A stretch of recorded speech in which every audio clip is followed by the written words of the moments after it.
क्या होगा अगर एक मॉडर्न डॉक्टर आज से 2000 साल पीछे चला जाए, एक ऐसे टाइम पे जब हिस्ट्री का one of the biggest rebellion शुरू ही होने वाला हो और लोगों की जिंदगी की कोई कीमत ही ना हो। तो तैयार हो जाइए ऐसी ही एक स्टोरी के लिए जहां हमारा एमसी रीइंकार्नेट होकर खुद को पास्ट में पाता है। तो चलिए बिना कोई वक्त गवाए इस मानहवा को शुरू करते हैं। एक ब्राइट लाइट्स और तेज म्यूजिक से भरे लाइवली कैरोके बार में अचानक किसी की ऊंची आवाज शांति को तोड़ देती है। एक बंदे ने चिल्लाकर किसी को अपनी गर्लफ्रेंड के पास से हाथ हटा लेने को कहा।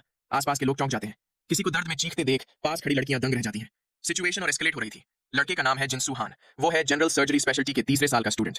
बिना किसी वार्निंग के जिनसू उस आदमी के मुंह पर एक जोरदार पंच मारता है। वो आदमी उस ब्लो के लगते ही पीछे गिर जाता है। उसकी टेबल पर रखा फ्राइड चिकन और ड्रिंक भी पलट जाती है। और ऐसे ही जिनसू ने खुद का फ्यूचर बर्बाद कर दिया। अपनी गर्लफ्रेंड की गुजारिश को नजरअंदाज करते हुए वो गुस्से में चिल्लाता है कि उस हरामजादे की उसकी गर्लफ्रेंड पर हाथ डालने की हिम्मत कैसे हुई। वो आदमी ने गुस्से से कहा कि उसमें अपने सुपरवाइजर को मारने की हिम्मत कहां से आई। क्या वो क्रेजी है? जिनसू ने भी डिटर्मिनेशन के साथ अडिग होकर जवाब दिया कि हाँ, वो क्रेजी है। वो सब कुछ सह सकता है, लेकिन अपनी गर्लफ्रेंड के साथ वो ऐसा एक्ट नहीं सह सकता। लेकिन भले ही रीजन कोई भी हो, अपने सुपरवाइजर को हिट करने के कॉन्सिक्वेंसेस बहुत बड़े थे। एक सीनियर फैकल्टी डॉक्टर ने उसे डांटते हुए कहा कि क्या उसने सही में अपने प्रोफेसर को हिट किया। वो खुद को समझता क्या है? उसे इतना क्रेजी हो जाने की क्या जरूरत थी? उसका स्पेशलिस्ट बनने का सपना यही खत्म हो गया। जिनसू प्रोफेसर को कोसते हुए अपनी लैब कोट को डस्टबिन में फेंकता है और हॉस्पिटल के कॉरिडोर से निकलने लगता है। और ऐसे ही उसका डार्क फ्यूचर स्टार्ट हो गया। वो दूसरे हॉस्पिटल ढूंढने की कोशिश करता है, लेकिन कोई फैमिली बैकग्राउंड ना होने के कारण उसे किसी न किसी बहाने से रिजेक्ट कर दिया जाता है। लेकिन लकी उसकी मुलाकात एक इन्वेस्टर से हुई। उसने उसे एक छोटा प्राइवेट हॉस्पिटल खोलने की गोल्डन अपॉर्चुनिटी दी। इन्वेस्टर उससे हाथ मिलाते हुए कहता है कि उसकी आंखें ग्रेट लोगों को पहचान ही लेती हैं। और फिर वो उसे साथ में अपना बेस्ट करने को बोलता है। लेकिन वो गायब हो गया और साथ ही उसके पैसे भी गायब हो गए जो उसने उस आदमी पे भरोसा करके इन्वेस्ट किए थे। डिसअपॉइंटेड जिनसू जब पुलिस स्टेशन जाता है तो वहां उसे पता चलता है कि सस्पेक्ट उस जगह पर रहता था जो उसने पहले सुन रखी थी। लेकिन अचानक उसके दिमाग में कुछ खटका। वो इन्वेस्टर उसके दुश्मन जिंग्यू किम का दोस्त था। यहाँ तक कि जिनसू के रिलेशनशिप में भी गिरावट आ जाती है जब उसकी गर्लफ्रेंड उसे कहती है कि वो लोग जो शादी की बात कर रहे थे उसे भूल जाओ, क्योंकि उसने किसी और को पसंद कर लिया है। जिनसू डेस्परेटली उसे रोकने की कोशिश करता है, लेकिन बहुत देर हो चुकी थी। कुछ ही दिनों में उसका फ्यूचर बर्बाद हो चुका था और उसकी लाइफ जैसे गटर में गिर रही थी। शराब पीते हुए वो अपनी तकलीफ को भूलने की कोशिश करता है, लेकिन खाली बोतलों के बीच उससे अपनी ये मुश्किल भरी लाइफ और नहीं सही जा रही थी। वो अपनी प्रॉब्लम्स को सॉल्व करने के लिए फिर से यूनिवर्सिटी हॉस्पिटल जाने का फैसला करता है, फिर भले ही उसे उस कमीने प्रोफेसर से माफी मांगनी पड़े। जैसे ही वो प्रोफेसर के ऑफिस के आगे पहुंचता है, वो खुद को शांत करने के लिए गहरी सांस लेता है। लेकिन ऑफिस में घुसते ही वो शॉक हो जाता है। वहां प्रोफेसर और उसकी अब एक्स गर्लफ्रेंड लिपटे हुए किस कर रहे थे। किस्मत की गॉडेस ने उसका मजाक बना के रख दिया है। वो गुस्से से आग बबूला हो चुका था। उसके चिल्लाने की आवाज पूरे कमरे में गूंज उठी। वो चिल्लाता है कि वो उस जानवर से भी बदतर प्रोफेसर को आज ही खत्म कर देगा। प्रोफेसर झिझकते हुए कहने लगा कि ये बस एक मिसअंडरस्टैंडिंग है। वो लड़की भी झूठ कहने लगी कि ये तो प्रोफेसर ने उसे फोर्स किया था। जिनसू अपना आपा खो चुका था। अंधेरी सड़कों पर सिर्फ स्ट्रीट लाइट्स की ही रोशनी चमक रही थी। वो एक अनजान गली से अपने घर जा रहा था। तभी एक बंदा जिसने अपना चेहरा ढक रखा था वो उसे बुलाता है। वो उससे पूछता है कि क्या वही जिनसू हान है। जिनसू कुछ समझ पाता उससे पहले ही उसके पेट में खंजर आ लगा। उस आदमी ने उसके पेट में खंजर घोंप दिया था और उसे चिल्लाने का भी मौका नहीं मिलता। इसके बाद वो आदमी जिनसू को अपनी गाड़ी की डिक्की में डालकर कहीं ले जाने लगता है। सितारों से भरे आसमान के नीचे जिनसू को एक दूर दराज इलाके में किसी खड्डे में फेंक दिया गया है। वो आदमी फोन पर प्रोफेसर को बता रहा था कि उसने जिनसू को निपटा दिया है और अब वो उसे दफना देगा। वो आगे कहता है कि उसे अभी के अभी पैसे चाहिए। जिनसू भी उसकी बात सुन रहा था। वो गुस्से से सोचने लगा कि ये पक्का उस कमीने प्रोफेसर जिंग्यू किम का ही काम है। वो रोते हुए सोचता है कि वो ऐसे नहीं मर सकता। इस तरह से मरना फेयर नहीं है। ऐसे ही पहाड़ों में किसी अनजान जगह पर उसे दफना दिया जाता है और उसकी लाइफ वहीं खत्म हो जाती है। लेकिन फिर कुछ अजीब होता है। कुछ आवाज के चलते उसकी आंख खुल जाती है। एक आवाज गूंजती है कि स्पिरिचुअल आइज ओपन हो चुकी है। उसके सामने उसकी जिंदगी की एक रिपोर्ट ओपन होती है जिसमें लिखा था कि वो या तो हेवन में जा सकता है या फिर रीइंकार्नेशन ले सकता है। जिनसू दंग रह जाता है और सोचता है कि वो कहाँ है। जिस हिसाब से उसे फेटल स्पॉट पे खंजर लगा था उसे तो मर जाना चाहिए था। तभी वो आवाज उससे कहती है कि वो एक नई स्पिरिट है। जिनसू कहता है कि क्या इसका मतलब वो मर चुका है। आवाज उसे बताती है कि उसके जजमेंट का टाइम आ चुका है और यहाँ पर ये डिसाइड किया जाएगा कि वो हेवन में जाएगा कि हेल में। क्योंकि जिनसू के पॉइंट्स हाई थे तो वो बिना जजमेंट के सीधा हेवन में जा सकता है। लेकिन अगर वो चाहे तो रीइंकार्नेट होकर नई लाइफ भी जी सकता है। जिनसू को यह समझ नहीं आता कि हेवन जाने का या रीइंकार्नेट होने का मतलब क्या है। वो आवाज उसे कहती है कि अगर उसने 30 सेकंड में रीइंकार्नेशन की टिकट बाय नहीं की तो ऑटोमेटिकली हेवन की टिकट परचेस कर ली जाएगी और वो हेवन में एंटर करेगा। और ऐसे ही काउंटडाउन स्टार्ट हो गया। ये देखकर जिनसू काफी कंफ्यूज था। वो समझ नहीं पा रहा था कि उसे क्या करना चाहिए। वो सोचने लगा कि हेवन में जाकर तो उसके पॉइंट्स वेस्ट हो जाएंगे। तभी टाइम बढ़ता देखकर उसने चिल्लाकर कहा कि वो रीइंकार्नेट होना चाहता है। आवाज ने उसे बताया कि उसने रीइंकार्नेशन टिकट परचेज कर ली है। अब उसे रीइंकार्नेट होने की जगह पिक करनी होगी। उस आवाज ने कहा कि वो अपनी पिछली जॉब में एक डॉक्टर था और उसके पास काफी सारे सर्जिकल पॉइंट्स थे। तो क्या वो ऐसी किसी जगह पर जाना चाहेगा जहां उसकी सर्जिकल स्किल्स काम आ सके। जिनसू उसे एक्सेप्ट कर लेता है। आवाज उसे रीइंकार्नेट होने के लिए 3 ऑप्शंस देती है। एक ऐसी जगह जहां 10 से कम पेशेंट्स हों, दूसरी ऐसी जगह जहां 20 से कम पेशेंट्स हों, या फिर ऐसी जगह जहां बहुत सारे पेशेंट्स हों। जिनसू सोचता है कि उसे रीइंकार्नेट होते ही पेशेंट्स को ट्रीट करना है, इसलिए अगर उसे चुनना हो तो बहुत सारे पेशेंट्स वाली जगह बेस्ट रहेगी ताकि वो ज्यादा से ज्यादा लाइव्स बचा सके और काफी सारे पैसे कमा सके। वो काफी सारे पेशेंट्स वाली जगह चुनता है क्योंकि वो अपनी डॉक्टर की जॉब के प्रति लॉयल रहना चाहता था। इसके बाद आवाज ने उससे काफी और डिसीजंस करवाए बिना ये जाने कि उसकी चॉइसेस की क्या इंपॉर्टेंस है। वो ऑप्शंस चुनता गया। आवाज ने उसे कहा कि चॉइसेस सक्सेसफुली पिक्ड हो चुकी है और फिर उसे अपनी अच्छी नई लाइफ के लिए विश करती है। जिनसू उस आवाज से पूछता है कि वो कौन है, कोई एंजल या फिर कोई कंप्यूटर सिस्टम। उसे कोई जवाब नहीं मिलता और तभी उसके सामने एक व्हाइट पोर्टल ओपन होने लगता है। वो पोर्टल उसे अपने अंदर खींचने लगा और देखते ही देखते वो उस पोर्टल में पूरा समा गया। किसी दूसरे वर्ल्ड में जमीन पर गिरा एक बंदा होश में आने लगता है। जमीन से उठ बैठते हुए जिनसू सोचने लगा कि क्या वो सही में रीइंकार्नेट हो गया है। उसे काफी दर्द हो रहा था।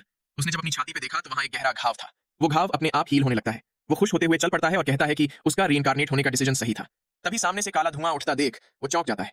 उसने अपने चारों ओर का नजारा देखा तो एक भयानक सीन उसकी आंखों के सामने था। घरों में आग लगी हुई है और चारों तरफ घायल और मरे हुए लोग पड़े हैं। काफी लोग दर्द और दुहक के मारे चिल्ला रहे थे। जिनसू सोचने लगा कि क्या ये कोई बैटलफील्ड है। उसका सिर अचानक तेज दर्द से फटने लगा। उस शरीर के ओरिजिनल ओनर की यादें उसके दिमाग में आने लगी। अब उसे सब कुछ साफ हो चुका था। वहां पर लगे फ्लैग्स देखकर वो समझ चुका था कि वो अब थ्री किंगडम्स की एरा में इनकारनेट हो चुका है।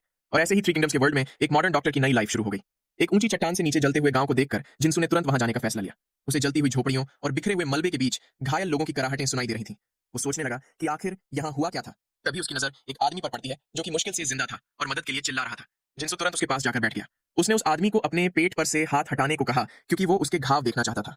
वो आदमी उससे खुद को बचाने के लिए रिक्वेस्ट करने लगा। जिनसू सोचने लगा कि मेडिकल ग्लव्स तो छोड़ो, उसके पास हाथ साफ करने के लिए पानी भी नहीं है। अगर वो हॉस्पिटल में होता तो सिचुएशन इतनी मुश्किल नहीं होती। तभी एक आदमी उसे यंग मास्टर कहते हुए उसकी ओर भाग के आने लगता है। वो हाँफते हुए पूछता है कि क्या यंग मास्टर वोनवा ठीक है। दरअसल इस बॉडी के ओरिजिनल ओनर का नाम वोनवा था। वोनवा उस आदमी को वांग कह के बुलाता है और मुस्कुराते हुए पूछता है कि क्या वो भी ठीक है। वांग उसका हाथ पकड़ते हुए वरीड होकर पूछने लगा कि इस पर इतना सारा ब्लड क्यों लगा है, क्या वो घायल है। वोनवा उसे कहता है कि ये उसका ब्लड नहीं है। फिर वो उसे जल्द से जल्द कोई कुआं ढूंढकर कुछ साफ पानी और साथ ही कुछ नीडल्स और थ्रेड्स लाने के लिए रिक्वेस्ट करता है। उसकी टोन सुनकर वांग सरप्राइज्ड होते हुए पूछने लगा कि वो इतना पोलाइटली क्यों बात कर रहा है। वोनवा उसे फिजूल की बातें छोड़कर जल्दी अपना काम करने को कहता है। वांग भागते हुए वो चीजें लेने के लिए जाने लगा। वहीं वोनवा अभी भी झिझक रहा था। अगर ये हॉस्पिटल होता तो वो पहले एनेस्थीसिया देकर अच्छे से चेक करता और बाद में इलाज करता।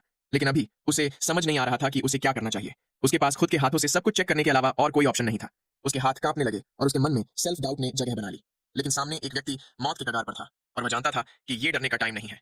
उसने खुद को भीतर ही भीतर संभाला और अपने डिटर्मिनेशन को बढ़ाया। कॉन्फिडेंस से अपनी बाजू ऊपर चढ़ाते हुए वोनवा घायल आदमी की हालत चेक करने लगा। उसे तुरंत एहसास हुआ कि अगर ब्लड की वजह से एयर पैसेज ब्लॉक हो गया तो सिचुएशन और भी डेंजरस हो जाएगी। और चूंकि उसके पास कोई मॉडर्न इक्विपमेंट नहीं था तो वो स्टमक के अंदर देख भी नहीं सकता। उसे अब अपने खुद के हाथों से ही इमरजेंसी असिस्टेंस देनी पड़ेगी। उसने अपना हाथ स्टमक के अंदर डाला और चेक करने लगा। एब्डोमिनल एओर्टा और एसएमए बिल्कुल ठीक थे। बड़ी आर्टरीज भी ठीक ही थी। स्मॉल इंटेस्टाइन में भी कोई कट नहीं लगा था। लेकिन तभी कुछ फील करके वो चौंक गया। उस आदमी के लार्ज इंटेस्टाइन में कट लग चुका था। इसकी वजह से उसके पेट में इंफेक्शन स्प्रेड हो सकता है। उसे सबसे पहले जमा हुआ ब्लड बाहर निकालना होगा। तभी उसे वांग की आवाज सुनाई दी। वांग कुछ विलेजर्स के साथ एक बड़ी टब में पानी और बाकी सामान लेकर आ चुका था। वोनवा उसे कुछ साफ कपड़े के टुकड़े लाने को बोलता है जिसे सुन वांग भाग के जाने लगा। तभी एक लड़की ने उसे नीडल और थ्रेड दिया। वोनवा उसे देखकर चौंक गया क्योंकि उसने इतनी मोटी नीडल एक्सपेक्ट नहीं की थी। थ्रेड भी कई सारे छोटे थ्रेड्स को मिला के बनाया गया था। उसे इस टाइम की लिमिटेड ट्रीटमेंट सुविधाओं का एहसास हुआ। उसके पास और कोई ऑप्शन नहीं था लेकिन उसने हार मानने से इनकार कर दिया। वो बिना ट्राई किए उस आदमी को मरने नहीं दे सकता। वो उस एंजल को कोसने लगा कि अगर उसने उसे ऐसी जगह रीइंकारनेट किया तो कम से कम कुछ टूल्स भी दे ही देता। उसने टब में से एक बाल्टी भर के पानी निकाला और उस आदमी के घाव को साफ करने लगा। बाद में उसने संभल कर इंटेस्टिन्स को सही जगह पर सेट किया और फिर संभलते हुए टांके लगाने लगा। लेकिन बीच में ही अचानक उसकी नीडल टूट गई। ये देख के वो इरिटेट हो गया लेकिन फिर भी जैसे तैसे टांके लगाना जारी रखा। थोड़ी देर बाद आखिरकार टांके लगी गए। वो थक कर बैठते हुए सोचने लगा कि उसने खुद से जितना हो सके उतना कर दिया है। टांके भी उसने जितना सोचा था उससे बेहतर लगे थे। तभी एक औरत दौड़ते हुए उसकी तरफ आने लगी। वो उस आदमी से गले लगकर रोने लगी। वो कह रही थी कि वो अकेली कैसे जिएगी। तभी पीछे से वोनवा उसे चिंता ना करने को कहता है। उसने कहा कि ट्रीटमेंट स्मूथली हो गई है इसलिए अगर सब कुछ ठीक रहा तो उसका हस्बैंड बच जाएगा। इस बात पर वो औरत भी सरप्राइज थी। वो पूछने लगी कि पेट कट जाने के बाद भी वो बच सकता है। उसने वोनवा से पूछा कि क्या वो एक फिजिशियन है। वोनवा ने मुस्कुराकर हाँ में जवाब देते हुए कहा कि उसने मेडिकल आर्ट्स की स्टडी की है। इसके बाद उसने कुछ और बंदों का भी सक्सेसफुली इलाज किया। वो एक बंदे के पेट पर लगा कट भी पहले की तरह ही ठीक करने लगा। वो उसे थोड़ी देर और सहने को कहता है लेकिन तब तक वो आदमी खत्म हो चुका था। ये देखकर वो काफी निराश था। उसने उस आदमी की आंखें बंद की और उसे न बचा पाने के लिए काफी उदास हो गया। लेकिन फिर वो डिटर्मिनेशन के साथ खड़ा हो गया। उसने डिसाइड किया कि वो और लोगों को बचाने की भी पूरी कोशिश करेगा। ऐसे ही शाम हो गई। वोनवा और वांग घर की ओर जाने लगते हैं।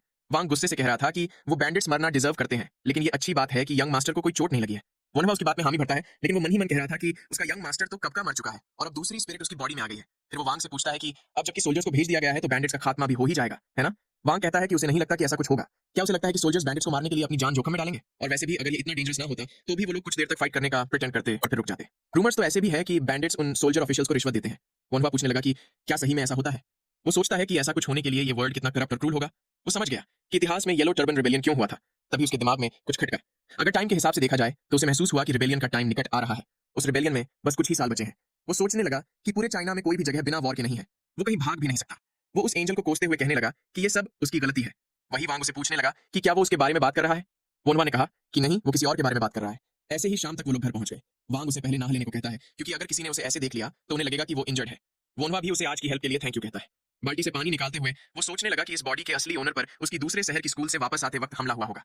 उसके ग्रैंड पेरेंट्स और फादर काफी सालों पहले गुजर चुके हैं और इस परिवार ने अपनी शान और पावर खो दिया है। उसकी माँ कुछ महीनों से बीमार है और इसीलिए वो मेडिकल की बुक्स पढ़ रहा था। वो सोचता है कि अगर इस बंदे की जगह वो खुद होता तो वो भी यही करता। उस फैमिली का सबसे बड़ा भाई 21 साल का है और उसका नाम हुआबुक है। दूसरा बड़ा भाई 18 साल का है और उसका नाम हुआफेन है। वो सोचने लगा कि उन दोनों को बड़ा भाई कहने में उसे थोड़ा ऑकवर्ड फील होता है क्योंकि असल में वो खुद 31 साल का है। लेकिन अब जबकि उसे इसी बॉडी में रहना है तो उसके पास और कोई चारा नहीं है। तभी उसे पीछे से कोई आवाज लगाता है। ये उसका सबसे बड़ा भाई हुआबुक है। हुआबुक उससे पूछता है कि उसने वांग से सुना कि वोनवा बैंडेट से मिला था, क्या वो ठीक है। वोनवा ने कहा कि फॉर्चुनेटली उसे बिल्कुल भी चोट नहीं लगी है। हुआबुक ने भी ये जानकर चैन की सांस ली। वो बैंडेट्स की बात सुनकर काफी चिंतित था। वनवा पूछने लगा कि माँ की हालत कैसी है। हुआबोक ने बताया कि हर रोज जैसी ही, थोड़ी देर पहले ही वो थोड़ी पॉरिज खाकर सो चुकी है। वनवा ने सोचा कि अगर वो सो चुकी है तो वो उन्हें बाद में चेक करेगा। वो अपने भाई से कहता है कि वो अगली सुबह हमसे मिलेगा। उसकी बात पे अजीब रिएक्शन देते हुए हुआबोक ने पूछा कि इतने लंबे टाइम तक घर से दूर स्टडीज के लिए रहने के बाद भी तुम अपनी माँ से मिलने कल जाओगे। वनवा भी उसकी बात सुनकर चौंक गया, क्योंकि अगर कोई इतने लंबे टाइम तक अपने माँ से न मिलने के बाद भी उन्हें दूसरे दिन मिलने के लिए बोलेगा तो लोग तो उसे अनफिलियल सन समझेंगे ही। फिर उसने हुआबोक से कहा कि दरअसल वो भी माँ से अभी मिलना चाहता है, लेकिन अब जब वो सो चुकी है तो अपनी खुद की ग्रीड के लिए उन्हें जगाने जैसा अनफिलियल काम वो कैसे कर सकता है। हुआबोक भी उसकी बात पर विचार करने लगा कि उसने बिल्कुल ठीक बात बोली है। वो उसकी तारीफ करते हुए कहता है कि वो बाहर पढ़ाई करके काफी समझदार हो चुका है। फिर वो उसे आराम करने को कहता है। वनवा आराम से बेड पर लेटते हुए सोचने लगा कि आज का दिन तो काफी केओटिक था, लेकिन वो समझ नहीं पा रहा है कि अब से उसे क्या करना चाहिए। चीजें पहले से ही काफी मुश्किल है, वो समझ नहीं पा रहा कि शुरुआत कहां से करे। ऐसे ही सोचते हुए उसकी आंख लग गई। तभी उसे वो आवाज फिर से सुनाई देती है जो उसे बता रही थी कि उसकी सारी internal and external disease cure हो चुकी है। अब उसके बॉडी फंक्शंस अच्छी कंडीशन में है और रीइंकार्नेशन पूरी तरह से कंप्लीट हो चुका है। वो आधा नींद में ये सब कुछ सुन रहा था। दूसरे दिन सुबह वनवा आराम से अंगड़ाई लेते हुए उठा। वो इतने दिनों बाद चैन की नींद मिलने पर काफी खुश था। उसने थोड़ा स्ट्रेचिंग करने का सोचा, लेकिन बैक स्ट्रेच करते हुए वो सरप्राइज हो गया। वो सोचने लगा कि भले ही वो एक टीनेजर है, लेकिन ये कुछ ज्यादा ही फ्लेक्सिबल नहीं हो गया। इसके बाद वो डिफरेंट स्ट्रेचिंग एक्सरसाइज ट्राई करता है, वो उन सबको कर पा रहा था, यहाँ तक कि वो हैंड स्टैंड भी कर पा रहा था। वो अपनी इस नई बॉडी के लिए काफी खुश हो जाता है। इसके बाद वो ब्रेकफास्ट करने पहुंचा। वो और उसके दोनों भाई ब्रेकफास्ट करने के लिए बैठ गए। खाना देखकर वो सोचने लगा कि उसकी फैमिली पहले से काफी गरीब हो चुकी थी, इसलिए खाने में सिर्फ सब्जियां ही थी और कोई मीट नहीं था। ये सब उसे घास फूस लग रहा था। वो इरिटेट होकर सोचता है कि इसीलिए ये बॉडी इतनी पतली है। अपने दूसरे बड़े भाई को देखकर वो वंडर करने लगा कि उसने ऐसा क्या खाया है जो वो इतना मस्कुलर हो गया। तभी हुआफेन ने उसे पिछले दिन बैंडिट्स के साथ हुई मुलाकात के बारे में पूछा। वनवा ने बताया कि वो तेजी से वहां से भाग निकला था, इसलिए उसे कुछ नहीं हुआ। हुआफेन उसे समझाने लगा कि सक्सेसफुल बनने के लिए किताबें पढ़ना अच्छी बात है, लेकिन उसे कम से कम उसे खुद को प्रोटेक्ट कर पाने जितना मार्शल आर्ट्स तो सीखना ही चाहिए। वनवा ने कहा कि वो भी ट्रेनिंग करने की सोच ही रहा है। उसकी बात सुनकर दोनों भाई चौंक गए। हुआफेन हंसते हुए कहने लगा कि अब तक वनवा उसे मार्शल आर्ट्स की ट्रेनिंग छोड़कर किताबें पढ़ने को बोलता था, लेकिन अब क्या हो गया। वनवा मन ही मन कहने लगा कि भाई कभी चाकू से मारकर देखो, फिर तुम्हें पता चलेगा कि तुम अभी भी किताबें पढ़ना पसंद करोगे या नहीं। हुआबोक कहने लगा कि शायद वनवा बैंडिट्स के हमले से थोड़ा शॉक्ड हो गया है। वनवा ने भी उसकी बात से एग्री किया। उसने आगे कहा कि अब उसे लगता है कि किताबें पढ़ने का कोई फायदा नहीं होगा अगर वो जिंदा ही न रह सके, इसलिए वो अब मार्शल आर्ट्स सीखने की सोच रहा है ताकि कम से कम खतरे के टाइम सेफली एस्केप कर पाए। वाफिन उसका ये डिसीजन सुन काफी खुश था। वही हुआबोक कहने लगा कि इससे अच्छा तो तुम सिविल सर्वेंट बन के अच्छे मार्शल आर्ट्स वाले लोगों को अपने अंडर ले सकते हो। खाना खत्म करने के बाद हुआबोक उठा और कहने लगा कि अब उसे अपनी माँ से मिल लेना चाहिए। अपनी माँ के कमरे के बाहर पहुंचकर उसने पूछा कि क्या वो जाग चुकी है। कमरे के अंदर से उन्हें अंदर आने को कहा गया। वनवा को देखकर वो पूछने लगी कि वो कब वापस लौटा। उन्होंने बैठते हुए मेड को पीछे पिलो रखने के लिए बोला। वो वनवा से कहने लगी कि इतना दूर से वो इतनी जल्दी वापस क्यों आ गया, लेकिन बोलते बोलते वो अचानक दर्द से कराह उठी। ये देखकर वनवा चिंतित हो गया। वो उनके पास जाकर पूछने लगा कि क्या वो ठीक है। उसकी माँ कहती है कि वो बिल्कुल ठीक है और आगे पूछती है कि वो इतना जल्दी वापस क्यों आ गया। वनवा ने बताया कि उसने उनकी खराब तबीयत के बारे में सुना, इसलिए थोड़ा टाइम निकालकर वापस आ गया। उसकी माँ ने कहा कि वो ठीक है, उनकी तबीयत इतनी भी खराब नहीं है कि उसे अपनी पढ़ाई छोड़कर वापस आना पड़े। समय के साथ वो अपने आप ठीक हो जाएगी, इसलिए उसके बारे में ज्यादा वरीड न हो। वही वनवा उनका हाथ पकड़कर चेक करते हुए सोचने लगता है कि ये बिल्कुल भी ठीक नहीं है, इन्हें लीवर या गैल ब्लैडर से रिलेटेड कोई दिक्कत है। वो अपनी माँ को आराम से लेटने को कहता है क्योंकि वो उन्हें एग्जामिन करना चाहता था। वो सोचने लगा कि अगर इन्हें लिवर में दर्द हुआ तो ये काफी डेंजरस हो सकता है। लिवर के पेन को साइलेंट किलर भी कहा जाता है। वो उनके पेट पे उंगली से प्रेशर देकर चेक करने लगा, जिससे उसकी माँ दर्द से कराह उठी। लिवर पे थोड़ा प्रेशर लगते ही वो दर्द से चीख उठी। पीछे खड़े दोनों भाई भी ये देखकर चौंक गए। वाफेन ने गुस्से से वनवा का हाथ पकड़ लिया और पूछने लगा कि वो क्या कर रहा है। वनवा ने समझाते हुए उसे अपना हाथ छोड़ने को कहा, क्योंकि ये एक इंपॉर्टेंट मैटर था। वाफेन कहने लगा कि अपनी बीमार माँ को दर्द देने में क्या इंपॉर्टेंट है। वनवा समझाता है कि बाहर पढ़ाई करते हुए उसने फिलॉसफी के साथ साथ काफी सारी मेडिकल बुक्स भी पढ़ी है। वाफेन गुस्से से कहने लगा कि क्या कुछ किताबें पढ़कर अब वो फिजिशियन की तरह प्रिटेंड करना चाहता है। क्या उसे ये लगता है कि कोई थोड़ी किताबें पढ़कर फिजिशियन बन जाता है। उसकी हिम्मत कैसे हुई बस कुछ किताबें रीड करके बिना एक्सपीरियंस के अकड़ दिखाने की। तभी हुआबोक ने पूछा कि वांग ने उसे बताया था कि पिछले दिन वनवा ने काफी सारे बैंडिट्स के विक्टिम्स को बचाया था, क्या ये बात सच है। उसने सुना था कि उसने एक ऐसे बंदे को बचाया था जिसका पेट कट चुका था और उसके इंटेस्टाइन्स दिखाई दे रहे थे। वाफेन ये सुनकर सरप्राइज हो गया। वो पूछने लगा कि वो ऐसा मजाक क्यों कर रहा है, कोई पेट कटा आदमी कैसे। लेकिन तभी वनवा ने एक्सेप्ट किया कि हाँ, उसने एक ऐसे पेशेंट को ट्रीट किया था। इस पर दोनों ही भाई सरप्राइज रह गए। वनवा ने उम्मीद जताई कि वो पेशेंट ठीक हो जाएगा। वाबोक ने पूछा कि उम्मीद से उसका क्या मतलब, क्या वो तुम्हारे ट्रीट करने के बाद अभी भी मर सकता था। वनवा ने स्पष्ट किया कि पेशेंट की हालत इतनी फेटल थी कि उसकी जान कभी भी जा सकती थी, लेकिन जब कोई मरने की कगार पर हो तो मेडिकल आर्ट सीखा हुआ कोई भी इंसान कुछ भी न करके कैसे हार मान सकता है। अगर उसे थोड़ी भी उम्मीद दिखेगी तो वो हार नहीं मानेगा। उसके भाई ने उसकी तारीफ करते हुए कहा कि उसका रिजॉल्व तो सच में एक फिजिशियन की तरह है। अगर ऐसा ही है तो वो अपनी माँ को भी ठीक करने की कोशिश कर सकता है। क्या पता तुम्हारी डिटर्मिनेशन देखकर ऊपर वाला खुश होकर हमारी मदद कर दे। उसकी बात से खुश होकर वनवा ने अपनी माँ को डायग्नोज करना शुरू कर दिया। उसने बारी बारी से उनके लिवर और पेट पे प्रेशर देकर पूछा कि क्या उन्हें दर्द हो रहा है। दोनों ही बार उसकी माँ ने ना में जवाब दिया। वो सोचने लगा कि तो फिर इनकी बीमारी क्या हो सकती है। फिर उसने उनके कोलेसिस्टाइटिस पे थोड़ा सा प्रेशर दिया। उसके ऐसा करते ही उसकी माँ दर्द से चीख पड़ी। अब उसे पता चल चुका था कि ये दर्द उनके पित्ताशय में हो रहा है। वो ये सोचते हुए दुखी हो गया कि उन्हें ये दर्द कितने महीनों से झेलना पड़ा होगा। मॉडर्न सर्जिकल इक्विपमेंट की कमी से निराश होकर वनवा ने मन ही मन अफसोस जताया। कोलेसिस्टेक्टमी करना इस ईरा में संभव नहीं था। तभी उसकी माँ ने कहा कि वो फिजिशियन की बताई हुई दवाई लेती आ रही है, इसलिए उसे ज्यादा चिंता करने की जरूरत नहीं है। वनवा ने सोचा कि ये कोई दवाई लेने से ठीक होने वाली बीमारी नहीं है। तभी कुछ फील करके वो चौंक गया। उसके दिमाग में अचानक से काफी सारा हर्बल मेडिसिन का नॉलेज आने लगा। वो सोचने लगा कि ये इन्फॉर्मेशन पक्का इस बॉडी के ओरिजिनल ओनर ने पढ़ी होगी। वो अफसोस जताता है कि ये नॉलेज अभी उसकी माँ को बचाने के लिए इनफ नहीं है, लेकिन कुछ नॉलेज अभी भी काम आ सकता है। उसने अपने बड़े भाई से पूछा कि क्या उनके पास फिजिशियन का दिया हुआ प्रिस्क्रिप्शन है। वाबुक ने उसे थोड़ी देर रुकने को बोला, फिर वो जाकर उसे ढूंढने लगा। वोनवा इस बात से इंप्रेस था कि इन्होंने अभी भी प्रिस्क्रिप्शन अच्छे से संभाल के रखा है। वाबुक ने उसे प्रिस्क्रिप्शन पकड़ाते हुए कहा कि ये उन्हें एक फेमस फिजिशियन ने दिया था। वोनवा उसमें लिखी मेडिसिन पढ़ने लगा। वो पढ़कर उसके हाथ कांप रहे थे। वो सोचने लगा कि ये क्या बकवास है। उसमें लिखी सारी दवाइयां फिजूल और महंगी थी। उसने उनको बताया कि इन मेडिसिन से कुछ नहीं होने वाला। उसने एक्सप्लेन किया कि उनकी मां को दर्द इसलिए हो रहा है क्योंकि उनके गॉल ब्लैडर के अंदर कुछ फंसा हुआ है। वाबुक ने पूछा कि क्या उनके गॉल ब्लैडर में स्टोन है। वोनवा ने उसे हाँ में जवाब दिया। थोड़ी हिचकिचाहट के बाद वाबुक उसकी बात पे भरोसा कर ही लेता है और पूछता है कि तो फिर उन्हें कौन सी दवाई लेनी चाहिए। वोनवा उसे दर्द थोड़ा कम करने के लिए कुछ दवाई बताता है। वाफेन ने पूछा कि थोड़ा सा उसका क्या मतलब है, क्या उसके पास और कोई बेहतर तरीका भी है। वोनवा ने जवाब दिया कि सबसे बेहतर तरीका तो गॉल ब्लैडर से स्टोन्स बाहर निकालना ही है। खुश होते हुए वाफेन ने पूछा कि क्या ये सच में पॉसिबल है। वोनवा ने कहा कि हाँ ये पॉसिबल तो है, लेकिन उसके लिए उनका पेट खोलना पड़ेगा। उसकी बात सुनकर दोनों भाई शॉक्ड रह गए, जबकि वोनवा शांत और अपने डिसीजन पर कायम रहता है। वो अपनी बात समझाते हुए कहता है कि दूर ग्रेट वॉल के पास के वेस्टर्न फिजिशियंस ने कहा है कि हम चाकू से पेट खोलकर उसमें से स्टोन्स रिमूव कर सकते हैं। वाफेन उसकी बातें सुनकर भड़क जाता है। वो उसे पागल कहता है और पूछता है कि उसकी ऐसा कुछ सजेस्ट करने की हिम्मत भी कैसे हुई। वोनवा सोचता है कि इस ईरा के लोगों का पेट खोलने की बात सुनकर ऐसे रिएक्ट करना वो समझ सकता है, लेकिन फिर भी अपनी मां के लिए, इस बॉडी के असली ओनर के लिए वो उसकी मां को बचाकर ही रहेगा। वो समझाते हुए वाफेन से कहता है कि किसी का पेट खोलने से ये मतलब नहीं होता कि वो इंसान मर जाएगा। उनका पेट खोलकर उसमें से स्टोन्स निकालने के बाद उसे वापस बंद करके अच्छे से देखभाल की जाए तो उनकी मां फिर से हेल्दी हो जाएगी। वाफेन ने गुस्से से उसका कॉलर पकड़ लिया। वो धमकाते हुए पूछने लगा कि ऐसा कहने की उसकी हिम्मत कैसे हुई। वाबक उसे रुकने को बोलता है। वो कहने लगा कि ग्रेट वॉल का मेडिकल आर्ट सही में काफी ग्रेट साउंड करता है, लेकिन उसने खुद भी आज तक कभी पेट काटने वाली बात नहीं सुनी। सुनना तो दूर, वो ऐसी बात सोच भी नहीं सकता। हार न मानते हुए वोनवा कहता है कि अगर उन्होंने कुछ नहीं किया तो इवेंचुअली उनकी मां मर जाएगी। क्या उन लोगों को ये चलेगा। तभी एक तेज आवाज गूंज उठी। वाफेन ने उसे एक थप्पड़ जड़ दिया था। वो गुस्से से उसका कॉलर पकड़ते हुए कहने लगा कि मैंने तुम्हें अपने शब्दों पे काबू रखने के लिए बोला था, तुम अपनी मां के सामने ऐसा कुछ कैसे बोल सकते हो। वाबॉक बीच में आकर उसे रोक लेता है। वाफेन अभी भी गुस्से में बोल रहा था कि ये बेवकूफ कुछ भी नॉनसेंस बातें बोले जा रहा है। किसी को अपनी स्किल्स को नॉनसेंस कहता सुन वोनवा भी गुस्से से भर जाता है। वो गुस्से के मारे वाफेन को पंच मारने के लिए बढ़ा, लेकिन उसका पंच बस उसके भाई के गाल को छूकर निकल गया। वाफेन कहने लगा कि अब उसमें अपने बड़े भाई को मारने की भी हिम्मत आ गई। वो इरिटेट होकर वोनवा को पीटने के लिए अपना हाथ उठा लेता है। वोनवा ने भी डर के मारे अपनी आंखें बंद कर ली। होबॉक चिल्ला के उन दोनों को अपनी मां के सामने हंगामा करने से मना करता है। होफेन वोनवा पर ब्लेम डालने की कोशिश करता है, लेकिन होबॉक ने उसे बड़ा होकर भी ऐसे बिहेव करने के लिए डांट लगाई। वो दोनों चुपचाप उसकी डांट सुनने लगे। तभी उनकी मां होफेन से कहती है कि उसे इतना एग्रेसिव नहीं होना चाहिए, वोनवा तो सिर्फ उन्हें बचाने के लिए ये सब कुछ कह रहा है। होफेन झुककर अपनी मां से माफी मांगने लगा। फिर उसकी मां वोनवा को भी कहने लगी कि भले ही तुम्हारा बड़ा भाई तुम्हें मारे, लेकिन तुम्हें उस पर हाथ नहीं उठाना चाहिए था। ये बैड मैनर्स तुमने कहां से सीखे। वोनवा ने भी शर्म के मारे सिर झुका लिया।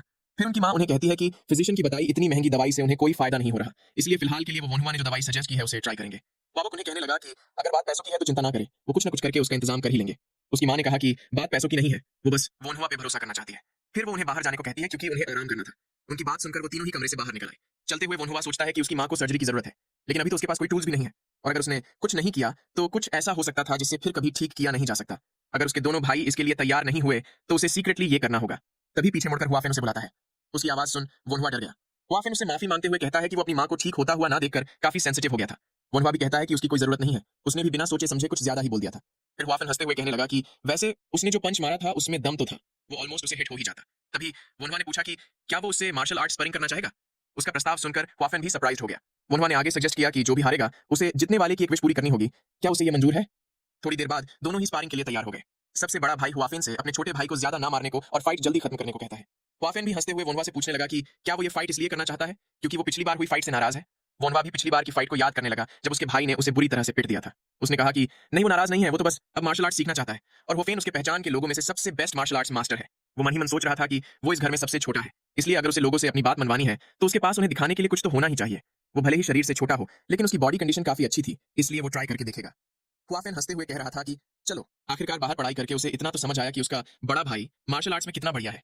वो उसे मैच स्टार्ट करने को बोलता है। दोनों ही आमने सामने खड़े हो गए। हुआफेन उसे पहले हमला करने का मौका देता है। वो हुआबक से कहता है कि वो इसे जल्द ही खत्म कर देगा। अपने भाई का ध्यान भटका हुआ पाकर वनवा को एक ओपनिंग मिल जाती है। उसके हिसाब से एम्बुश ही सबसे बेस्ट अटैक होता है। वो तेजी से पंच मारने के लिए आगे बढ़ा, लेकिन तभी धाड़ करके आवाज आई। हुआफेन ने उसके पेट में लात दे मारी थी। वो घसीटता हुआ पीछे गिरने लगा। वो सोच रहा था कि ये कैसे हुआ। अपने भाई की मूवमेंट को वो देख भी नहीं पाया। वही हुआफेन उसे स्मर्ट करके देखता है। उसने कहा कि तुम्हारा एम्बुश तो काफी ईजी था। वनवा भी उसे देख काफी गुस्सा हो गया। उसने डिसाइड किया कि अब तो वो उसे पंच मारकर ही रहेगा। ऐसे ही उन दोनों की लड़ाई फिर से शुरू हो गई। हुआबॉक वहीं खड़ा उनको देखने लगा। थोड़ी देर बाद वोनवा जमीन पे लेटा आसमान देख रहा था। उसने सोचा कि वो अपने भाई का मुकाबला नहीं कर सकता है। हुआफेन हंसते हुए पूछने लगा कि क्या तुमने हार मान ली, तो अब मैं शर्त जीत गया, राइट। वोनवा ने तुरंत उठ खड़े होते हुए कहा कि ये किसने बोला। उसने अभी भी हार नहीं मानी है। तभी हुआफेन ने उसे लात मारने की कोशिश की, जिसे वोनवा ने अपने हाथों से ब्लॉक कर दिया। ये मौका पाकर वो उसके दूसरे पैर को देखता है। वो उस पर अटैक करने के लिए रेडी होने लगा। उसने हुआफेन का पैर पकड़कर दोनों हाथों से पीछे खींच लिया। हुआफेन भी इसके लिए रेडी नहीं था। उसे नीचे गिरा के वोनवा सोचने लगा कि अब बाजी उसके हाथ में है, लेकिन तभी हुआफेन ने उसका हाथ पकड़ लिया। वो उसके दोनों हाथ पकड़ के ईवल स्माइल देने लगा। उसने कहा कि अगर वो अपना हाथ नहीं चला सकता तो वो, इतना कहकर उसने लेटे हुए ही वोनवा के पेट में लात दे मारी। इस हमले से वोनवा दर्द के मारे अपना पेट पकड़कर जमीन पे लौटने लगा। क्वाफिन वहीं खड़ा उसे देखता है। उसने कहा कि वो अपनी विश सोचकर बाद में उसे बताएगा। वोनवा अपने कमरे में बैठा आराम करने लगा। उसकी पीठ अभी भी दर्द कर रही थी। वो आज की फाइट के बारे में सोचते हुए बोलने लगा कि उसने सोचा नहीं था कि उसका भाई उसे ऐसे पुश करेगा। वो काफी पेनफुल था। वो सोचने लगा कि उसका भाई क्या विश मांगेगा। क्या उसने विश वाली शर्त रख के खुद के ही पैर पे कुल्हाड़ी मार दी है। वो अपना खाना देखकर सोचता है कि आज पूरे दिन के खाने में उसे बिल्कुल भी प्रोटीन नहीं मिला।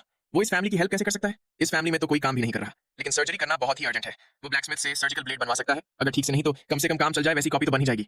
ब्लड ग्रुप को वो सिंपल टेस्ट करके पता लगा सकता है। लेकिन असली प्रॉब्लम है एनेस्थीसिया। इस ईरा में एनेस्थीसिया कैसे बनेगा। काफी सोचने के बाद भी उसके दिमाग में ऐसी कोई हर्बल मेडिसिन नहीं आ रही जिसे एनेस्थीसिया की जगह यूज किया जा सके। और ऊपर से यहाँ की नीडल्स भी नसों के जितनी बड़ी है। पतली नीडल पाना भी काफी मुश्किल होगा। ये सब सोचते हुए वो काफी फ्रस्ट्रेटेड हो जाता है। उसे सर्जरी करने के लिए एक असिस्टेंट भी चाहिए होगा। अब इस ईरा में जहां लोग पेट खोलने की बात सुनकर ही डर जाते हैं, क्या उसे ऐसा बंदा मिलना पॉसिबल भी है। इन सारी प्रॉब्लम्स के बारे में सोचते हुए वो खड़ा हो गया। उसने सबसे पहले सर्जरी के लिए एक नाइफ बनवाने का सोचा। इसके लिए उसे पैसे चाहिए होंगे।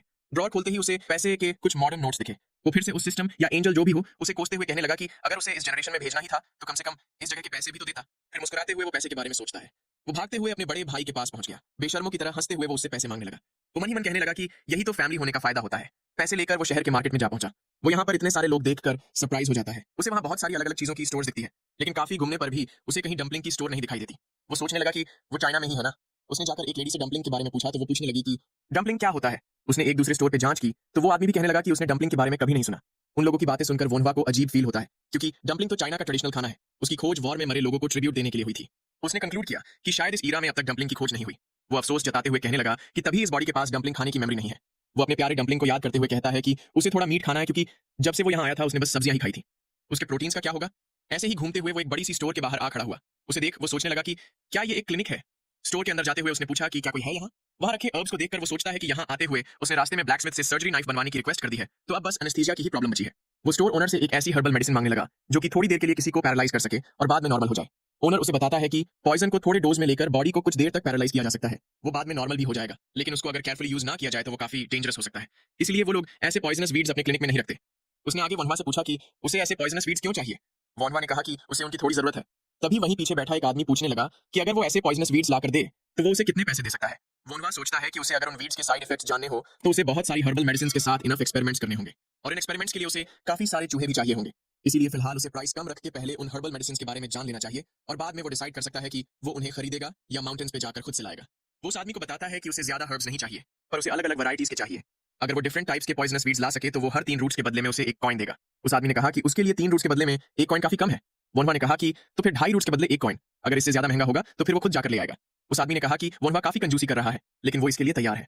वो अगले दिन माउंटेन पे जाएगा और 2 दिन बाद उसके पास बीड्स लेकर आएगा। वोनवा भी इसके लिए तैयार हो गया। वहां पर अपना काम निपटाकर वापस जाते हुए वोनवा ने सोचा कि स्टोर ओनर के कहे मुताबिक वो डिसइंफेक्टेंट के लिए हार्ड अल्कोहल का यूज कर सकता है, इसलिए वो उसे लेने रात को टैवर्न पे जाएगा। अब बस उसे एनेस्थेटिक एक्सपेरिमेंट्स के लिए चूहे ढूंढने हैं। इसके लिए वो चलते हुए चाओ काउंटी के सबब एरिया में पहुंच गया। ये जमीन खेती के लिए सूटेबल नहीं है और यहाँ रहने वाले लो क्लास के लोग खाना और सोना गंदी जगहों पे करते हैं। नॉर्मली कहा जाए तो ये एक स्लम एरिया है। वोनवा को इस बॉडी की मेमोरी से पता चला था कि यहाँ रहने वाले लोग काफी बार चूहे, मेंढक और सांप खाते रहते हैं। उसे वहाँ पड़ी गंदगी से काफी गंदी स्मेल आ रही थी। वो अपनी नाक दबाकर चलते हुए सोचता है कि ये जगह है ही ऐसी जहाँ लोग भूख से मरते हो। इसमें और ग्रुप बनाकर रह रहे भिखारियों में कोई अंतर नहीं है। वोनवा को इस जगह के हालात उसने जितना सोचा था उससे भी बदतर लगते हैं। तभी किसी चीज ने उसका ध्यान खींचा।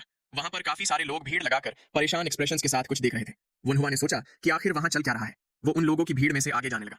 जब उसने आगे पहुंचकर देखा तो वहां कोई दर्द से चीख रहा था। उसने तेज कदमों से वहां बैठे आदमी की तरफ जाते हुए पूछा कि यहाँ हुआ क्या है। एक बंदे ने बताया कि वो आदमी फ्रूट्स तोड़ते वक्त पेड़ से गिर गया, पर ऐसा लगता है कि उसका पैर टूट चुका है। उसने वोनवा से पूछा कि लेकिन वो कौन है। वोनवा ने बताया कि वो एक फिजिशियन है और बस यहाँ से गुजर रहा था। उसने पूछा कि क्या वो उस आदमी को देख सकता है। वो बंदा हाँ में जवाब देते हुए उसे वहां बैठने को कहता है। वोनवा ने उस आदमी के पैर पे हाथ रखा तो वो दर्द से चीख उठा। वोनवा ने सोचा कि शायद उसकी हड्डी टूट चुकी है, लेकिन उसके पास फ्रैक्चर का एग्जैक्ट स्पॉट पता लगाने का कोई तरीका नहीं है। अगर हड्डी टूट गई और उससे उसके मसल फट गए तो उसे उसको भी स्टिच करना पड़ेगा, लेकिन क्या वो बिना किसी टूल्स और टेक्नोलॉजी के इसे ट्रीट कर पाएगा। और कोई तरीका ना पाकर उसने सबसे पहले घाव से बहता खून रोकने के लिए उस पर कपड़ा बांधकर लकड़ी से टाइट कर दिया। फिर वो घाव पे थोड़ा प्रेशर देकर उसे चेक करने लगा। इससे वो आदमी दर्द से चीख उठा। वोनवा ने सोचा कि उसकी ब्लड वेसल्स बिल्कुल ठीक है, लेकिन उसकी हड्डी पक्का टूट गई है। लेकिन अब जबकि वो फ्रैक्चर कहाँ लगा है ये पता नहीं लगा सकता, और इससे उसके मसल फट सकते हैं, तो वो अभी के लिए उस हिस्से को स्टिच कर देगा। लेकिन इस काम की पॉसिबिलिटी पे सवाल उठाते हुए वो उस आदमी को देखने लगा। उसका बच्चा और बीवी वहीं बैठकर काफी परेशान दिख रहे थे। उन्हें देखकर वोनवा ने गहरी सांस ली और कहा कि ये करने के अलावा उसके पास और कोई चारा नहीं है। वो अपने पीछे खड़े आदमी से थोड़ा बर्फ वाला पानी, क्लीन टॉवल और कुछ कपड़े लाने के लिए रिक्वेस्ट करता है। एक बंदा पूछने लगा कि ये बर्फ क्या होता है। दूसरा बंदा कहने लगा कि अभी तो विंटर शुरू भी नहीं हुआ, तो आइस वाटर कहाँ से मिलेगा। वोनवा को अपनी सिचुएशन का अंदाजा हुआ, क्योंकि इस ईरा में तो फ्रिज था ही नहीं, और ऊपर से ये एक स्लम एरिया है, इसलिए उसे ज्यादा उम्मीद नहीं रखनी चाहिए। उसने कहा कि तो फिर कुछ ठंडा पानी ही ला दो। उस आदमी के बच्चे ने उससे पूछा कि क्या कुएं का पानी चलेगा। वोनवा ने कहा कि हाँ चलेगा, लेकिन थोड़ा जल्दी, और साथ ही उनके पैर पर लगाने के लिए कुछ लकड़ी भी लेते आना। वो लड़का जल्दी आने का बोलकर तुरंत वहां से दौड़कर जाने लगा। वोनवा भी उसे थैंक यू कहता है। थोड़ी देर बाद जब खून निकलना बंद हो गया तो वोनवा ने पट्टी खोलकर उसे अच्छे से देखने का सोचा। उसका पैर काफी सूज चुका था, जिसे देखकर उसने कंक्लूड किया कि टूटी हुई हड्डी से पक्का उसके मसल्स फट गए हैं। वो सूजी हुई जगह देखकर फ्रैक्चर का पता लगाने की कोशिश करने लगा, लेकिन तभी कुछ देखकर वो दंग रह गया। उसको उस आदमी की हड्डी दिखाई देने लगी, उसे उसका टूटा हुआ हिस्सा भी दिखाई दे रहा था। इससे सरप्राइज होकर वो सोचने लगा कि ये तो एक्सरे की तरह है, क्या ये कोई मैजिकल विजन है या बहुत सारे प्रोस्थेटिक देखने की वजह से उसे इल्यूजन हो रहा है। तभी वो विजन गायब होने लगा। ये देखकर वो जल्दी से उस बंदे का इलाज करने की सोचता है। उसने पीछे खड़े बंदों से कहा कि उसे टूटी हुई हड्डी ठीक करनी है, इसलिए प्लीज इस आदमी को पकड़ो ताकि ये हिले ना। कुछ लोगों ने आकर उस आदमी को पकड़ लिया और वनहुआ उसकी हड्डी ठीक करने लगा। वो शुक्र मनाता है कि उसने उस विजन के खत्म होने से पहले ही हड्डी को वापस से फिट कर दिया। वो सोचता है कि शायद रीइंकार्नेशन होने के बाद उसे कुछ एबिलिटी मिली है, लेकिन वो कुछ ज्यादा अच्छा भी दे सकते थे। खैर, ये उस मॉडर्न जमाने के यूजलेस पैसों से तो बेहतर ही है। तभी पीछे से वो बच्चा पानी लेकर आ गया। वनहुआ के पास जाते हुए उसने पूछा कि क्या उसके पापा ठीक है। वनहुआ ने कहा कि हाँ, वो ठीक है, फिलहाल के लिए वो बस दर्द की वजह से बेहोश हो गए हैं और थोड़ी ही देर में जाग जाएंगे। उसने नीडल निकालते हुए सोचा कि अच्छा हुआ कि ये बेहोश हो गया। फिर वो उस आदमी के घाव की स्टिचिंग करने लगा। सारे लोग उसे घाव की कपड़ों की तरह सिलाई करते देख दंग रह जाते हैं। बिना किसी सर्जिकल नीडल के और जल्दबाजी में होने के बावजूद भी सब कुछ अच्छे से हो गया। उसने चैन की सांस ली, क्योंकि आखिरकार खून निकलना बंद हो चुका था। उसने सोचा कि अब तक तो वो बेहोश पेशेंट्स को ट्रीट करता आ रहा है, लेकिन आगे से उसे एनेस्थीसिया चाहिए होगा। वहीं वहां खड़े लोग उसे सिलाई करके खून रोकता देखकर डिवाइन डॉक्टर कहने लगे। वहीं एक बूढ़ा आदमी उसकी मेथड्स देखकर सोचने लगा कि क्या ये पॉसिबल भी है, क्योंकि बचपन में उसका पैर टूट गया था, लेकिन अच्छे से इलाज ना हो पाने की वजह से वो अभी भी अपना एक पैर यूज नहीं कर सकता। वो लड़का इतना यंग होकर भी वाकई ग्रेट है। भीड़ में से एक आदमी ने वोनवा को सर कहते हुए पूछा कि वो उनके विलेज में क्यों आया था। वोनवा भी अपनी यहाँ आने की असली वजह याद करते हुए पूछने लगा कि क्या वो कुछ चूहे खरीद सकता है। उसकी इस अजीब रिक्वेस्ट पे लोग हैरान रह गए और वो आदमी पूछने लगा कि वोनवा उन चूहों का क्या करेगा और उसे कितने चूहे चाहिए। वोनवा ने बताया कि उसे उनका कुछ काम है और वो 20 चूहे खरीदने की सोच रहा है। उस आदमी ने बताया कि वो इतने सारे चूहे एक साथ तो नहीं ला सकते, लेकिन ये पॉसिबल है। वो मुस्कुराते हुए उससे प्राइस पूछ ही रहा था कि तभी वो बच्चा चिल्लाते हुए कहता है कि वो उसके लिए चूहे पकड़ लाएगा, लेकिन इसके बदले वो अपने पापा के इलाज पर डिस्काउंट चाहता है। उसे देखकर बाकी के आदमी चिढ़कर मुंह बनाते हुए जाने लगते हैं।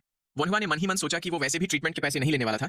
फिर उसने उस लड़के से पूछा कि उसे इसमें कितना टाइम लगेगा। लड़के ने बताया कि ज्यादा नहीं, पर तकरीबन 4 दिन लगेंगे। वनहुआ भी इसके लिए तैयार हो जाता है और बताता है कि वो 4 दिन बाद वापस आएगा। वो आगे उस लड़के को उसके पापा का ख्याल रखने के लिए सब कुछ एक्सप्लेन करने लगता है। वो लड़का भी ध्यान से पूरे इंटरेस्ट के साथ उसकी बात सुनने लगा। सब कुछ समझ लेने के बाद उसने कहा कि वो अपनी पूरी कोशिश करेगा। वनहुआ वहां से जाते हुए उसे बताता है कि उसके पापा पक्का ठीक हो जाएंगे। लड़के ने भी कहा कि ऑफ कोर्स, क्योंकि आखिरकार उन्हें वनहुआ ने जो ट्रीट किया है। वापस लौटते वक्त वो ब्लैकस्मिथ की स्टोर पे रुककर अपना रिक्वेस्ट किया हुआ नाइफ लेने लगता है। नाइफ से ज्यादा इंप्रेस ना होते हुए उसने सोचा कि ये सर्जिकल नाइफ से थोड़ा मोटा है, लेकिन फिर भी ये चल जाएगा। थोड़ी देर बाद वनहुआ एक चमचमाती स्टोर के आगे खड़ा सोचता है कि अब उसे डिसइंफेक्टेंट चाहिए और उसे बताया गया था कि उसे वो हार्ड लिकर स्टोर पे मिल जाएगा। उसके अंदर घुसते ही वहां किसी को ना पाकर वो सोचने लगा कि ऐसी कौन सी स्टोर होती है जहां कस्टमर को ग्रीट करने के लिए कोई हो ही ना। तभी सीन शिफ्ट होता है और हमें एक आदमी किसी पर चिल्लाता हुआ सुनाई देता है। वो किसी को लो क्लास कचरा कहता है और पूछता है कि उसकी उसे ऐसे ट्रीट करने की हिम्मत कैसे हुई। वो किसी लड़की पर चिल्लाते हुए उसे काफी सारी गालियां सुनाने लगता है। वहां और लोग भी खड़े थे। वहां खड़े 2 गार्ड्स में से एक ने सिर झुकाकर कहा कि सॉरी डियर कस्टमर, अगर कुछ दिक्कत है तो वो उनके लिए दूसरी लड़की ला सकता है। वो आदमी उन्हें गुस्से से घूरता है। तभी एक थप्पड़ की आवाज गूंज उठी। वो आदमी गार्ड को थप्पड़ मारते हुए पूछता है कि उसके जैसे कचरे की उसके सामने मुंह खोलकर बात करने की हिम्मत कैसे हुई। उसे अपनी जगह याद रखनी चाहिए। वो गार्ड गुस्से के मारे अपनी तलवार निकालने लगता है, लेकिन तभी पीछे से उसके साथी ने उसे रोक लिया। उसे ऐसा करते देख वो आदमी पूछता है कि क्या वो क्रेजी है। अपना चाकू निकालते हुए उसने कहा कि कमीने तेरी हिम्मत कैसे हुई। उसे मरने का चिल्लाकर उस आदमी ने गार्ड पर अपना चाकू चला दिया। चाकू से उसका गाल चिढ़ गया। गार्ड उस आदमी को गुस्से से देखने लगा। उसने तुरंत ही म्यान से अपनी तलवार निकाली और एक ही वार में उस आदमी का चाकू दूर उड़ा दिया। वो आदमी जमीन पे जा गिरा और डरते हुए कहने लगा कि कमीने, तुझे पता भी है कि मैं कौन हूं। गार्ड ने गुस्से से भरी नजरों से कहा कि भाग भोसड़ी। वो आदमी वहां से भागते हुए चिल्लाता है कि वो इसका बदला लेगा। वहीं खड़ा वनहुआ सोचता है कि इस ईरा में तो हर जगह तलवारों से लड़ाई होती रहती है। पहले वाला गार्ड अपने साथी से पूछता है कि क्या वो ठीक है। उस गार्ड ने अपना खून पोंछते हुए बताया कि ये कोई पहली बार का नहीं है। तभी वहां खड़े वोनवा पर नजर पड़ते ही उसने पूछा कि वो कौन है। वोनवा ने बताया कि वो एक फिजिशियन है। उसने आगे कहा कि वो गार्ड इंजर्ड है, क्या वो उसका इलाज कर सकता है। गार्ड को इतने यंग बच्चे के फिजिशियन होने पे यकीन नहीं होता। वो वहां से जाते हुए कहता है कि शायद तुम यहाँ शराब पीने आए हो, तुम वहां अंदर जाके उसे पी सकते हो। जाता हुआ गार्ड अपने साथी से कहता है कि इतने यंग बच्चे का फिजिशियन होने का कोई चांस ही नहीं है। उसका साथी उसे साथ में ड्रिंक करने को बोलता है। वहीं पीछे खड़ा वनवा सोचता है कि क्या ये ठीक है। उसे लगता है कि उस बंदे की नस कट चुकी है, लेकिन अगर पेशेंट ही इलाज करवाना ना चाहे तो वो भी क्या ही कर सकता है। उसने अपने पास खड़ी लेडी से कहा कि वो हार्ड लेकर खरीदना चाहता है। उस लेडी ने मुस्कुराते हुए उसे बताया कि इस स्टोर में वो लोग अल्कोहल अलग से नहीं बेचते, उसी के पास वाले बार में मिल जाएगा। वनवा उस लेडी को थैंक यू बोलकर वहां से जाने लगता है। वो अपने पास वाले बार से डिसइंफेक्टेंट लेने का डिसाइड करता है। ऐसे ही रात हो जाती है। वनवा हाथ में लिकर की बोतल लिए घर की ओर जाने लगता है। वो सोच रहा था कि अब से उसे डिसइंफेक्टेंट आसानी से मिल जाएगा। उसे ये काफी बार चाहिए होगा, इसलिए वो इस पर डिस्काउंट मांगने की भी सोचता है। तभी किसी को अपने साथी को उठने के लिए आवाज लगाता सुन वनवा का ध्यान उस तरफ गया। एक बंदा लेटे हुए अपने भाई से पूछ रहा था कि क्या वो ऐसे ही मर जाएगा। उसका भाई उसे बताता है कि तू क्यों मरेगा और ये इस मेडिसिन से खून क्यों नहीं रुक रहा। वो अपने भाई को थोड़ा इंतजार करने को बोलता है क्योंकि फिजिशियन जल्द ही आ जाएगा। पर वो मन ही मन सोचता है कि उसने कब का किसी को उस फिजिशियन को बुलाने के लिए भेजा है, लेकिन वो अब तक आया क्यों नहीं। वहां पर लेटे बंदे को वनवा पहचान जाता है। उसने सोचा कि वो यहाँ ट्रीटमेंट लेने आए होंगे। वो झिझकते हुए सोचने लगा कि वो सामने से नहीं जाएगा क्योंकि उन्होंने पहले ही एक बार उसे रिजेक्ट कर दिया है। उसे दूसरों के काम में टांग नहीं अड़ानी चाहिए, आखिर उसकी भी तो कोई सेल्फ रिस्पेक्ट है। तभी उसके पैर से कुछ आवाज होती है। पहला गार्ड खुश होते हुए पीछे मुड़कर पूछता है कि क्या ये फिजिशियन बॉन्ग है, लेकिन उसे वहां बाहर निकलता हुआ वनवा दिखता है। लेकिन फिर भी वो उसे रोकते हुए पूछता है कि क्या वो उसके भाई का इलाज कर सकता है। वनवा ने सोचा कि वो तो यहाँ से जाने की सोच रहा था। उसे फीलिंग आ रही थी कि उसे ये नहीं करना चाहिए। तभी वो गार्ड उसे रिक्वेस्ट करते हुए कहता है कि उसके भाई का खून बहना बंद नहीं हो रहा, क्या वो उसे ट्रीट कर सकता है। वोनवा ने कहा कि लेकिन तुमने तो कहा था कि तुम्हें इलाज नहीं चाहिए। गार्ड ने कहा कि हाँ, लेकिन फिजिशियन बॉन्ग दूसरे विलेज गए हैं, तो उनकी जगह प्लीज तुम इसका इलाज कर दो। वोनवा ने झिझकते हुए कहा कि किसी और के क्लिनिक में बिना ओनर की मौजूदगी में पेशेंट को ट्रीट करना अप्रोप्रिएट नहीं है। गार्ड ने कहा कि अगर ऐसी बात है तो वो अपने भाई को बाहर लेकर आएगा। वोनवा ने गहरी सांस लेते हुए कहा कि इसकी कोई जरूरत नहीं है और उसे इलाज नहीं करना चाहिए। लेकिन तभी वो गार्ड उसके सामने घुटनों पे बैठ गया और पहले की गई बदतमीजी के लिए माफी मांगते हुए अपने भाई को ट्रीट करने के लिए रिक्वेस्ट करने लगा। उसे इतना इंसिस्ट करता देख वोनवा भी सोच में पड़ गया। उसने बताया कि वो अभी भी एक यंग मेडिकल स्टूडेंट ही है, क्या उसे ये चलेगा? गार्ड ने कहा कि वो उनसे तो बेहतर ही होगा। वोनवा ने उसे क्लियर किया कि वो उसको ट्रीट करने का ट्राई करेगा, लेकिन अब थोड़ी देर हो चुकी है, इसलिए वो कोई गारंटी नहीं दे सकता। गार्ड उसे अंदर का रास्ता दिखाने लगा, लेकिन तभी वहां कोई आ गया। वो बूढ़ा आदमी हांफते हुए पूछने लगा कि क्या यहाँ कोई पेशेंट है? उसने सुना था कि ये अर्जेंट है। गार्ड उन्हें फिजिशियन बॉन्ग कहकर बुलाता है। वो उन्हें अपने भाई का इलाज करने को कहता है। वहीं वोनवा सोच रहा था कि ये सही टाइम पे आ गए। क्या मुझे देखना चाहिए कि वो उसे कैसे ट्रीट करते हैं? फिजिशियन बॉन्ग उस गार्ड का घाव देखने लगते हैं। उसके घाव से अभी भी खून बह जा रहा था। ये देखकर फिजिशियन बॉन्ग ने कहा कि लगता है उसके चेहरे की सबसे मोटी नस कट चुकी है। लगता है अब मुझे ब्लीडिंग रोकने के लिए एक्यूपंक्चर अप्लाई करना होगा। उन्हें ऐसा कहते सुन वोनवा सरप्राइज हो गया, क्योंकि उसने ब्लीडिंग रोकने के लिए ये मेथड पहले कभी नहीं देखी थी। बॉन्ग ने अपनी जेब से एक्यूपंक्चर की नीडल्स निकाली और गार्ड को ट्रीट करने के लिए रेडी हो गए। उन्होंने वो नीडल घाव के पास ही लगा दी। इससे उसके घाव से खून बहना कम हो गया। ये देखकर वोनवा हैरान रह जाता है कि बॉन्ग ने नर्व सिमुलेट करी ताकि मसल चौड़े हो जाए और ब्लड वेसल्स पे प्रेशर लगे। वो जब डॉक्टर था तब उसे ये मेथड नहीं पता थी। एक्यूपंक्चर टेक्निक भी एक ग्रेट साइंटिफिक मेडिकल आर्ट है।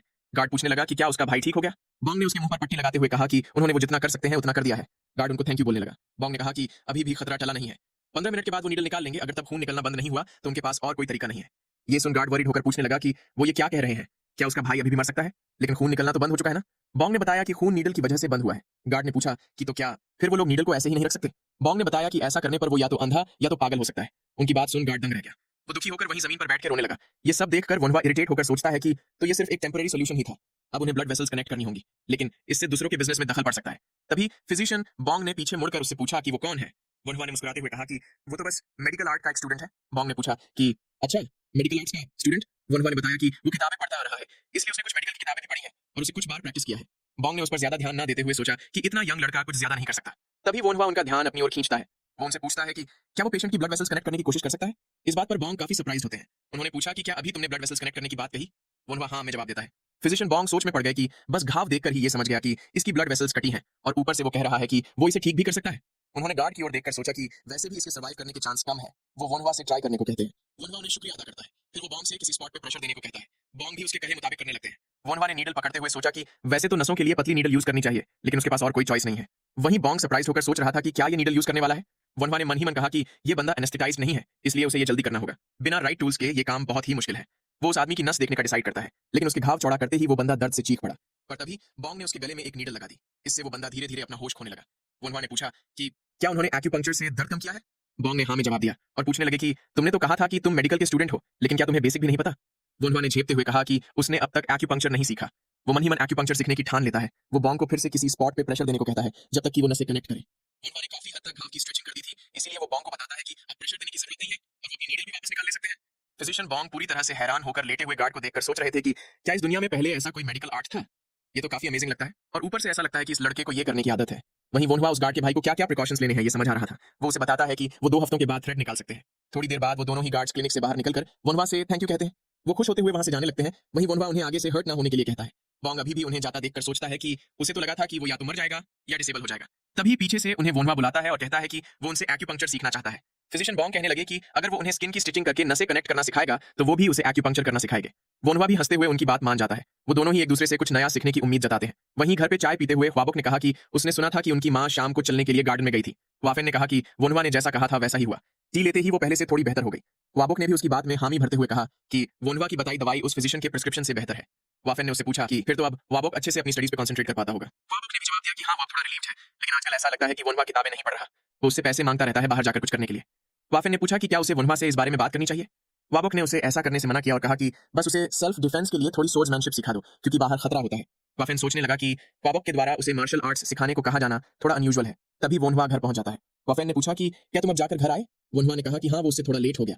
तभी उसके कपड़े पे लगा खून देखकर वाफेन चौंक जाता है। वो उसका हाथ पकड़कर पूछने लगा कि ये क्या है? वोनवा ने कहा कि ये उसका नहीं है, ये तो उसने एक बंदे को ट्रीट किया था उसका है।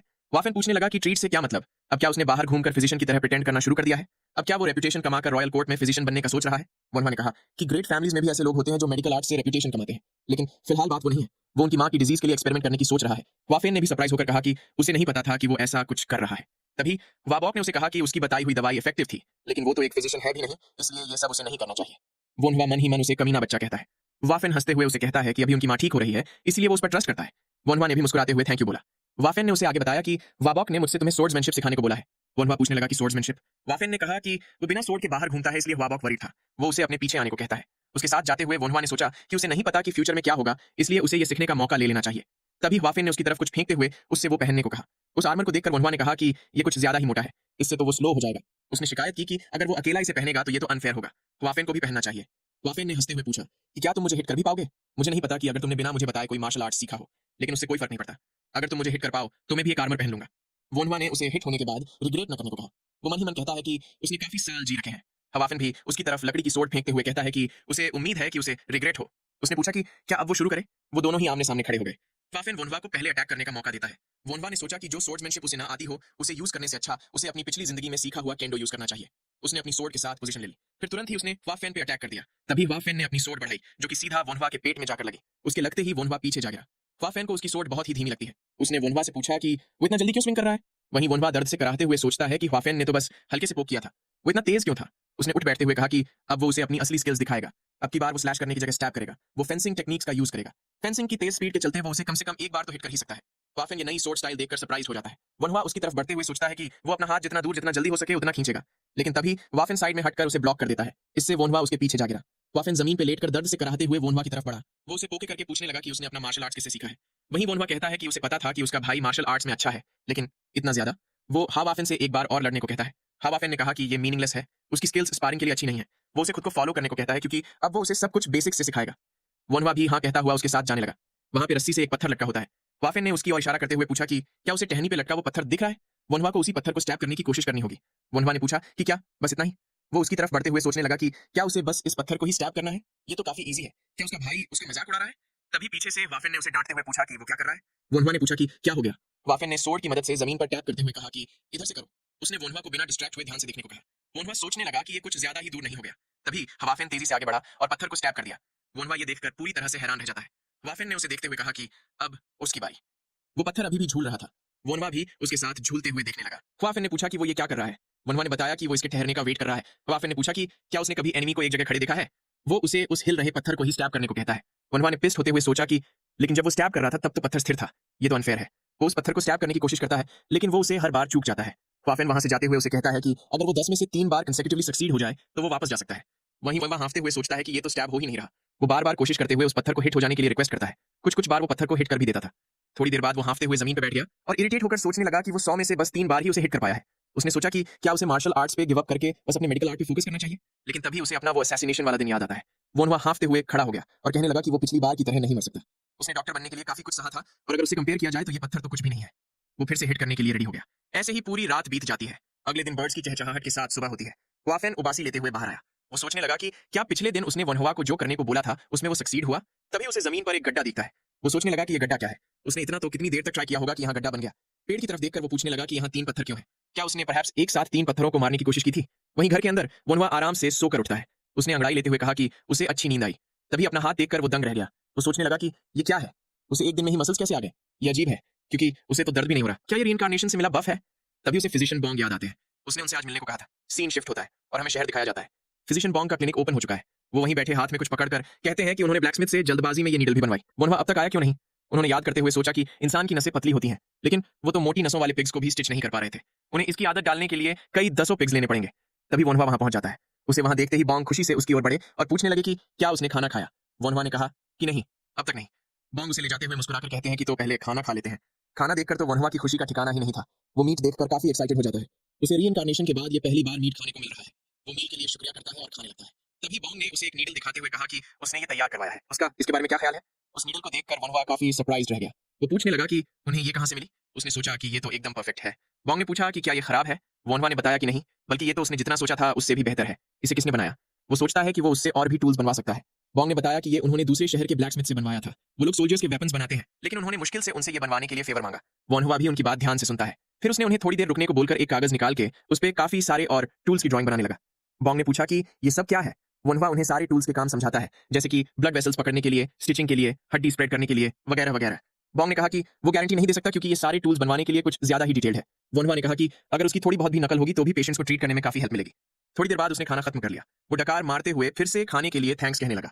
बॉन्ग कुछ ढूंढते हुए कहते हैं कि उनके पास उसे दिखाने के लिए कुछ है। उन्होंने उसके सामने एक पिग की नस रख के कहा कि उन्होंने पिग की ब्लड वेसल्स में ट्राई किया था। वनवा ने पूछा कि क्या उन्होंने प्रैक्टिस की थी। वो मन ही मन कहने लगा कि तभी खाने में इतना सारा मीट था। उसे देखते हुए वनवा ने कहा कि थोड़ा खून निकल गया, लेकिन फिर भी उन्होंने काफी अच्छा किया है। बॉन्ग ने पूछा कि क्या सही में? तो फिर खून क्यों? वनवा ने समझाते हुए कहा कि खून का फ्लो भी नसों के साथ बदलता है, इसलिए सबसे पहले उन्हें उसकी डायरेक्शन पता करनी होगी। बॉन्ग भी सब कुछ ध्यान से समझने लगते हैं। वनवा उन्हें और भी चीजें समझाने लगा। उसने उन्हें स्टिचिंग करके दिखाते हुए कहा कि इसे ऐसे करना है। बॉन्ग ने भी कहा कि वो समझ गए। तभी एक बंदा कोई मनिकिन लाकर कहता है कि वो उन्होंने जो मंगवाया था उसे ले आया है। बॉन्ग ने उसे वहां रखने को कहा। वनवा सोचने लगा कि क्या अब उसकी एक्यूपंक्चर सीखने की बारी है। बॉन्ग उसे ध्यान से देखने को कहते हैं। उन्होंने मैनिकिन के सिर की तरफ इशारा करके कहा कि इसे वेंट पॉइंट कहते हैं और ये हेडेक्स के लिए होता है। वेंट पॉइंट लार्ज इंटेस्टाइन के मूवमेंट से रिलेटेड होने के लिए जाना जाता है।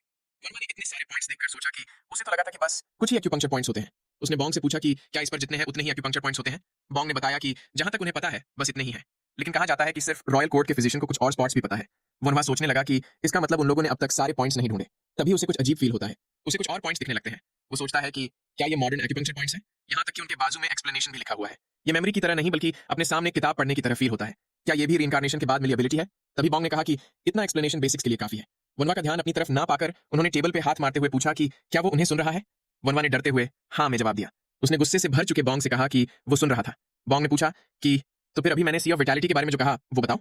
वनवा कहने लगा कि वो बैक पेन के लिए होता है। तभी उसे फिर से कुछ फील होता है। उसके सामने ह्यूमन बॉडी का और भी एक्यूरेट 3D मॉडल दिखने लगता है। वो उसे देखकर फिर से डिस्ट्रैक्ट हो गया। उसका ध्यान फिर से भटका हुआ पाकर बॉन्ग बहुत ही ज्यादा अनॉयड हो रहे थे। उन्होंने गुस्से से कहा कि वो जवाब देते हुए बीच में क्या सोच रहा है।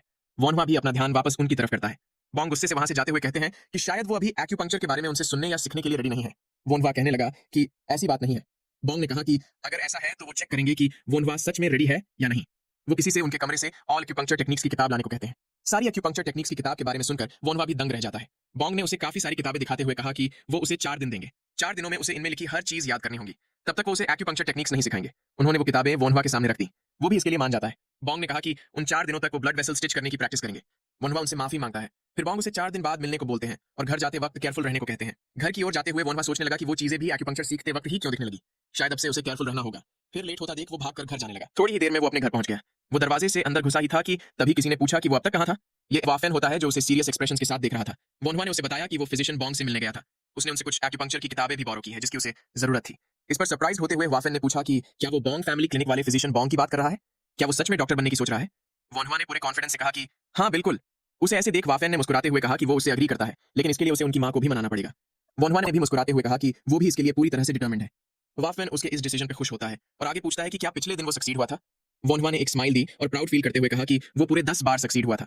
उसकी बात पर चौंकते हुए वाफेन ने पूछा कि क्या सही में। वनवा ने जवाब दिया कि वो इन किताबों को पढ़ने के बाद उसे फिर से वो करके दिखाएगा। वाफेन ने कहा कि फिर से किताबें। वो भागते हुए वनवा को देखकर सोचता है कि वो झूठ बोलने वालों में से नहीं है, लेकिन फिर भी 10 बार की बात का कोई सेंस नहीं बनता। वहीं कमरे में बैठा वनवा किताबें पढ़ने लगता है। उसे पता चलता है कि इसमें दी गई इन्फॉर्मेशन मॉडर्न एक्यूपंक्चर पॉइंट से अलग है। क्या उसे इन किताबों में अपनी मां की डिजीज के बारे में कोई इन्फॉर्मेशन मिल सकती है, लेकिन काफी ढूंढने पर भी उसे सिर्फ लिवर से रिलेटेड ही कुछ मिलता है। उसने सोचा कि शायद गॉल ब्लैडर का पॉइंट अब तक खोजा नहीं गया, इसलिए वो इस इरा के एक्यू पॉइंट्स को मॉडर्न इरा के पॉइंट्स से कंपेयर करने की सोचता है। लेकिन उसे चिंता थी कि अगर किसी ने इसे देख लिया तो काफी प्रॉब्लम हो जाएगी। तभी उसे कुछ आइडिया आता है और वो मुस्कुराते हुए हंगुल यानी कि मॉडर्न कोरियन स्क्रिप्ट को यूज करने की सोचता है, जिसकी खोज अब से 1200 साल बाद होने वाली थी। उसने एक्यूपंक्चर टेक्निक को न्यूरोलॉजी के साथ कंपेयर कर दिया। वो इसे आराम से स्टडी करने लगता है। ऐसे ही शाम हो जाती है और डिनर करते वक्त वाबक उससे बताता है कि उसने ब्रेकफास्ट और लंच दोनों ही स्किप कर दिया था। वो ऐसा तो भला क्या कर रहा है। वोनवा ने बताया कि वो उसने जो फिजिशियन बॉन्ग से एक्यूपंक्चर की किताबें ली थी उसे कॉपी कर रहा था। ये सुन वाबोक ने पूछा कि क्या वो सच में फिजिशियन बनने की सोच रहा है। वोनवा ने आराम से अपना खाना खाते हुए उसे हाँ में जवाब दिया और कहा कि वो फिजिशियन बनना चाहते हैं। उसकी बात पे वाबोक भाग जाता है और चिल्लाकर पूछता है कि उसने क्या कहा। क्या उन लोगों ने उसे बाहर पढ़ने इसलिए भेजा था कि वो एक फिजिशियन बन सके।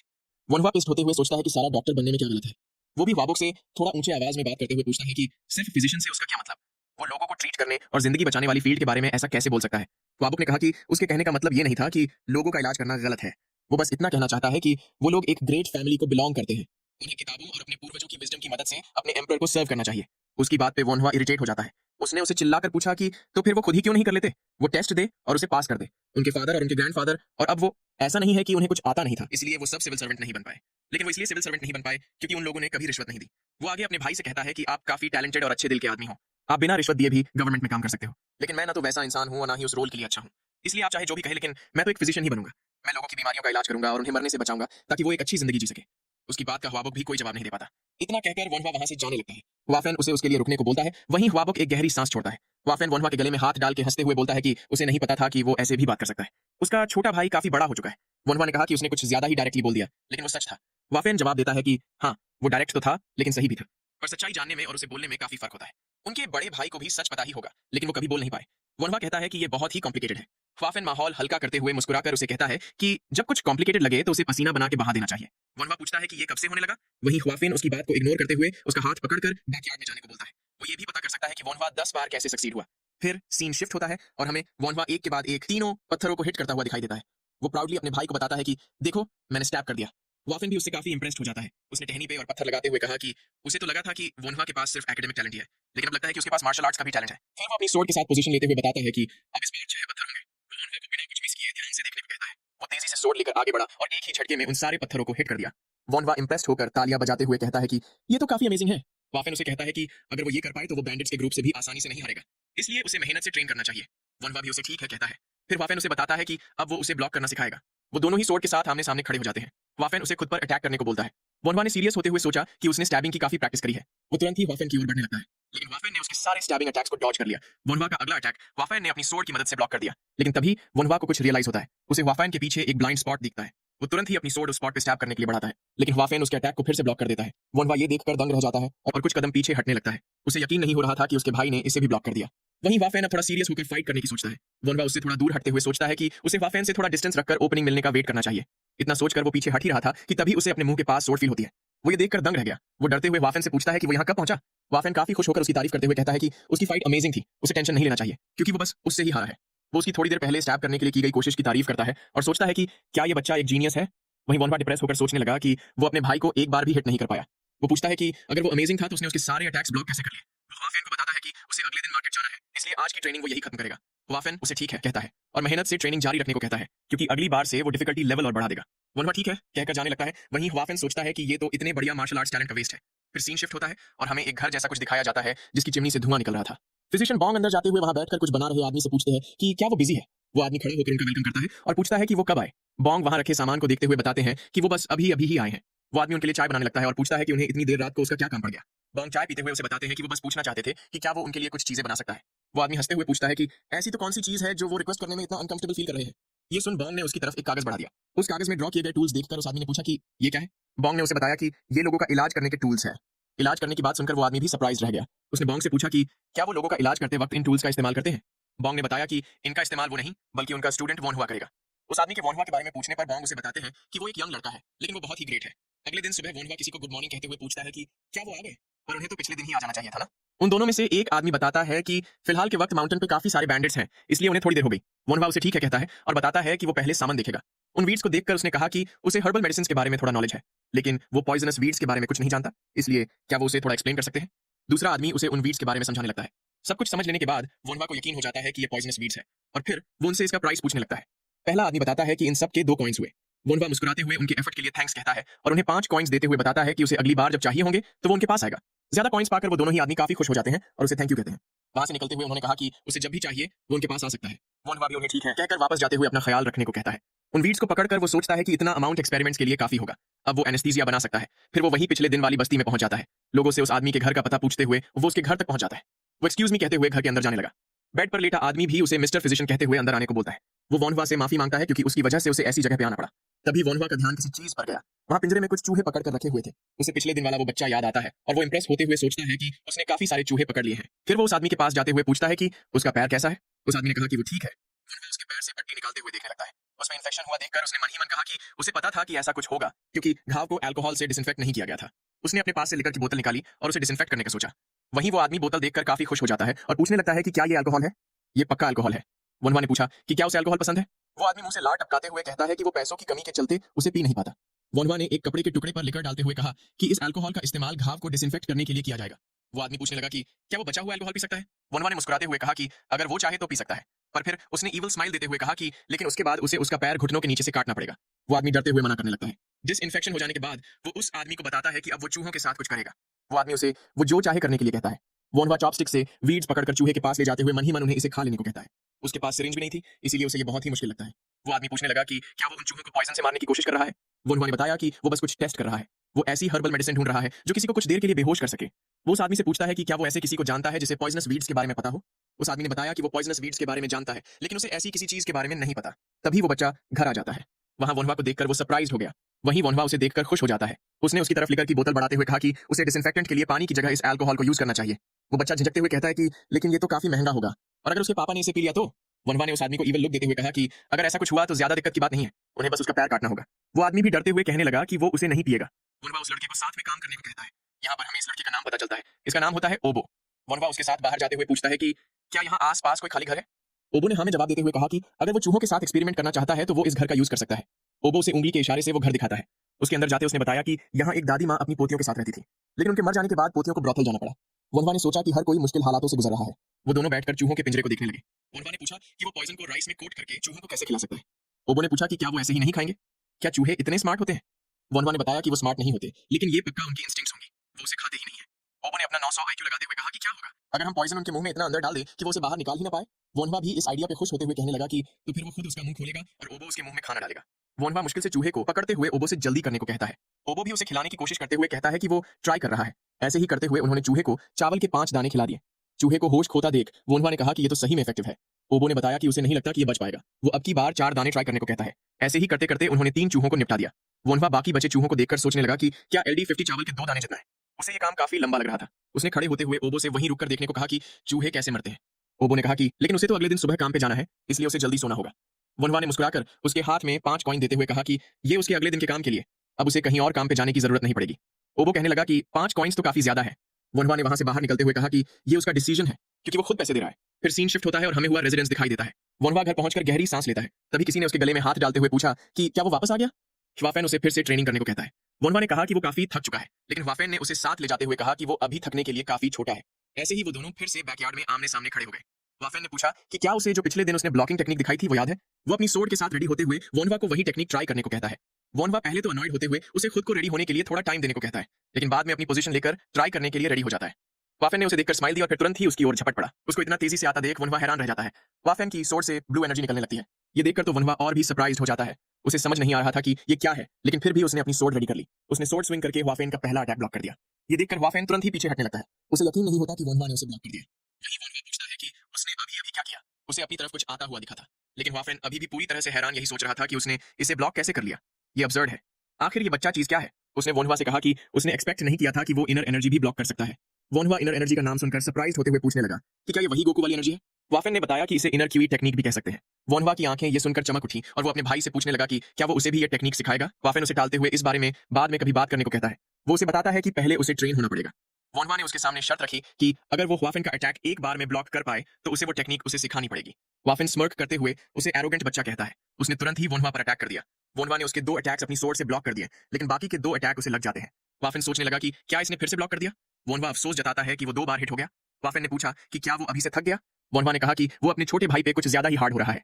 वाफेन उसे देखकर सोचने लगा कि ये बच्चा वाकई में अलग है। उसने खुद ये करने के लिए सालों तक ट्रेनिंग की थी, लेकिन ये बस कुछ ही दिनों में इसे सीख गया।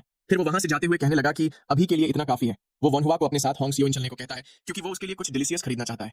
वोनवा ने कहा कि वो काफी थक चुका है, तो क्या वो यहीं रुक सकता है? वाफेन ने कहा कि वो जब से बाहर से पढ़ाई करके आया है वो कभी उसके साथ बाहर नहीं गया, इसलिए चलो। वो हंसते हुए उसे जल्दी चलने को कहता है, क्योंकि उसे भूख लगी है। वहीं वोनवा इरिटेट होकर सोचने लगा कि ये बंदा कभी किसी की नहीं सुनता। फिर हमें शहर का सीन दिखाया जाता है। भीड़ के बीच चलते हुए वाफेन वोनवा से पूछता है कि वो क्या खाना चाहता है। वोनवा ने कहा कि उसे नूडल्स भी चलेंगे। वाफेन ने पूछा कि उसे क्या लगता है उसका भाई कौन है, वो लोग मीट खाएंगे।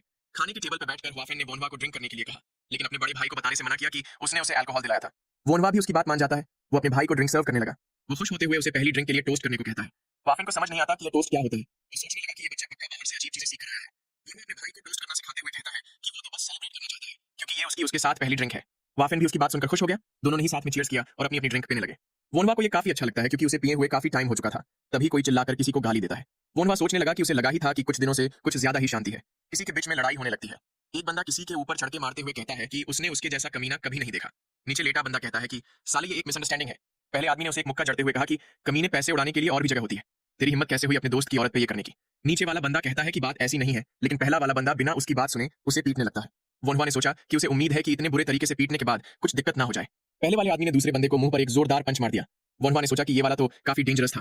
पंच लगते ही वो बंदा होश खोने लगा। पहला वाला बंदा अभी भी गुस्से से उसे मुंह खोलने को कहता है, लेकिन तभी उसे रियलाइज हुआ कि उससे कुछ ज्यादा ही हो चुका था। लोग बातें करने लगी कि क्या उसने उस बंदे को मार दिया है। वो औरत उस आदमी के पास बैठकर रोते हुए उसे उठने को कहने लगी। वही वो पहले वाला आदमी काफी डर चुका था। उसने कहा कि ये उसने नहीं किया और ना कहते हुए वहां से भागने लगा। वाफेन ने पूछा कि क्या लोग इतना आसानी से मर जाते हैं।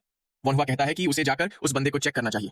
वाफेन उसे रोकने की कोशिश करता है, लेकिन वोनहुआ उस बंदे के पास बैठकर खुद को उसे देखने देने को कहता है। सारे लोग हैरान होकर उसे ही देख रहे थे। वोनहुआ भी थोड़ा परेशान हो गया। उसके गले पे उंगली रखते हुए उसने सोचा कि ये ना तो सांस ले रहा है और ना ही कोई पल्स है। उसे रियलाइज हुआ कि ये तो कार्डियक अरेस्ट है। तभी वो औरत उससे पूछने लगी कि क्या वो एक फिजिशियन है। वोनहुआ ने हाँ में जवाब दिया और बताया कि ये एक इमरजेंसी है और उसे उस बंदे को ट्रीट करना होगा। वाफेन ने उससे पूछा कि वो क्या करने वाला है। वोनहुआ ने अपनी बाजू ऊपर चढ़ाते हुए कहा कि उसे अभी दिख जाएगा। वोनहुआ ने उस बंदे का सिर पीछे की तरफ झुकाया ताकि एयरवे क्लियर रहे। फिर वो अपने दोनों हाथ उस बंदे की छाती पर रख के जोर से प्रेस करते हुए कहता है कि अब वो कार्डियोपल्मोनरी रिससिटेशन यानी कि सीपीआर करेगा। वो कुछ बार उस आदमी की छाती पे प्रेस करता है। वो मन ही मन कहता है कि ये अभी भी यंग है और उसे लगता है कि इतना उसे उठाने के लिए इनफ है। वो उसे सांस लेने की रिक्वेस्ट करते हुए उसका मुंह खोलकर सीपीआर देने लगा। ये देखकर सब लोग हैरान रह गए। वाफेन ने हैरान होकर कहा कि एक बंदा वोनहुआ को रुकने को बोलता है और बताता है कि वो पहले ही मर चुका है। वाफीन भी उसके पास जाते हुए कहता है कि वो रुक सकता है, लेकिन वोनहुआ पूरी डेस्परेशन के साथ कोशिश करते हुए सोचता है कि वो उस बंदे को बचाएगा, वो उसे पक्का बचाएगा। कुछ न होता देख उसने गुस्से से भरकर उसकी छाती पे हाथ दे मारा और उसे सांस लेने को कहा। तभी उस बंदे ने खांसते हुए अपनी आंखें खोल दी। ये देखकर वहां खड़े सबके सब चौंक जाते हैं। वाफिन सोचने लगा कि उसने सही में एक मरते हुए बंदे को बचा लिया। सबके सब खुशी के मारे वोनहुआ के लिए चीयर्स करने लगे। उसे जिंदा देखकर वोनहुआ ने चैन की सांस ली। पूछने लगा कि क्या हुआ था। वो औरत उसे इडियट कहते हुए ऐसे फाइट करने के लिए गुस्सा होने लगी। वो बंदा अपने आसपास देखते हुए पूछने लगा कि वो कमीना जोंगपन कहाँ है। उस औरत ने गुस्से से कहा कि इडियट, तुम्हारे मरने के बाद वो भाग गया। ये बात सुनकर वो बंदा हैरान होते हुए पूछने लगा कि क्या वो मर चुका था। वोनहुआ ने उसे बताया कि अगर उसने उसकी मदद न की होती तो वो अब तक एक लाश बन चुका होता। उसे थोड़ी देर के लिए बिना हिले शांत रहना चाहिए। वो बंदा उसे सर कहते हुए पूछने लगा कि क्या अभी उन्होंने उसे बचाया था, लेकिन कैसे।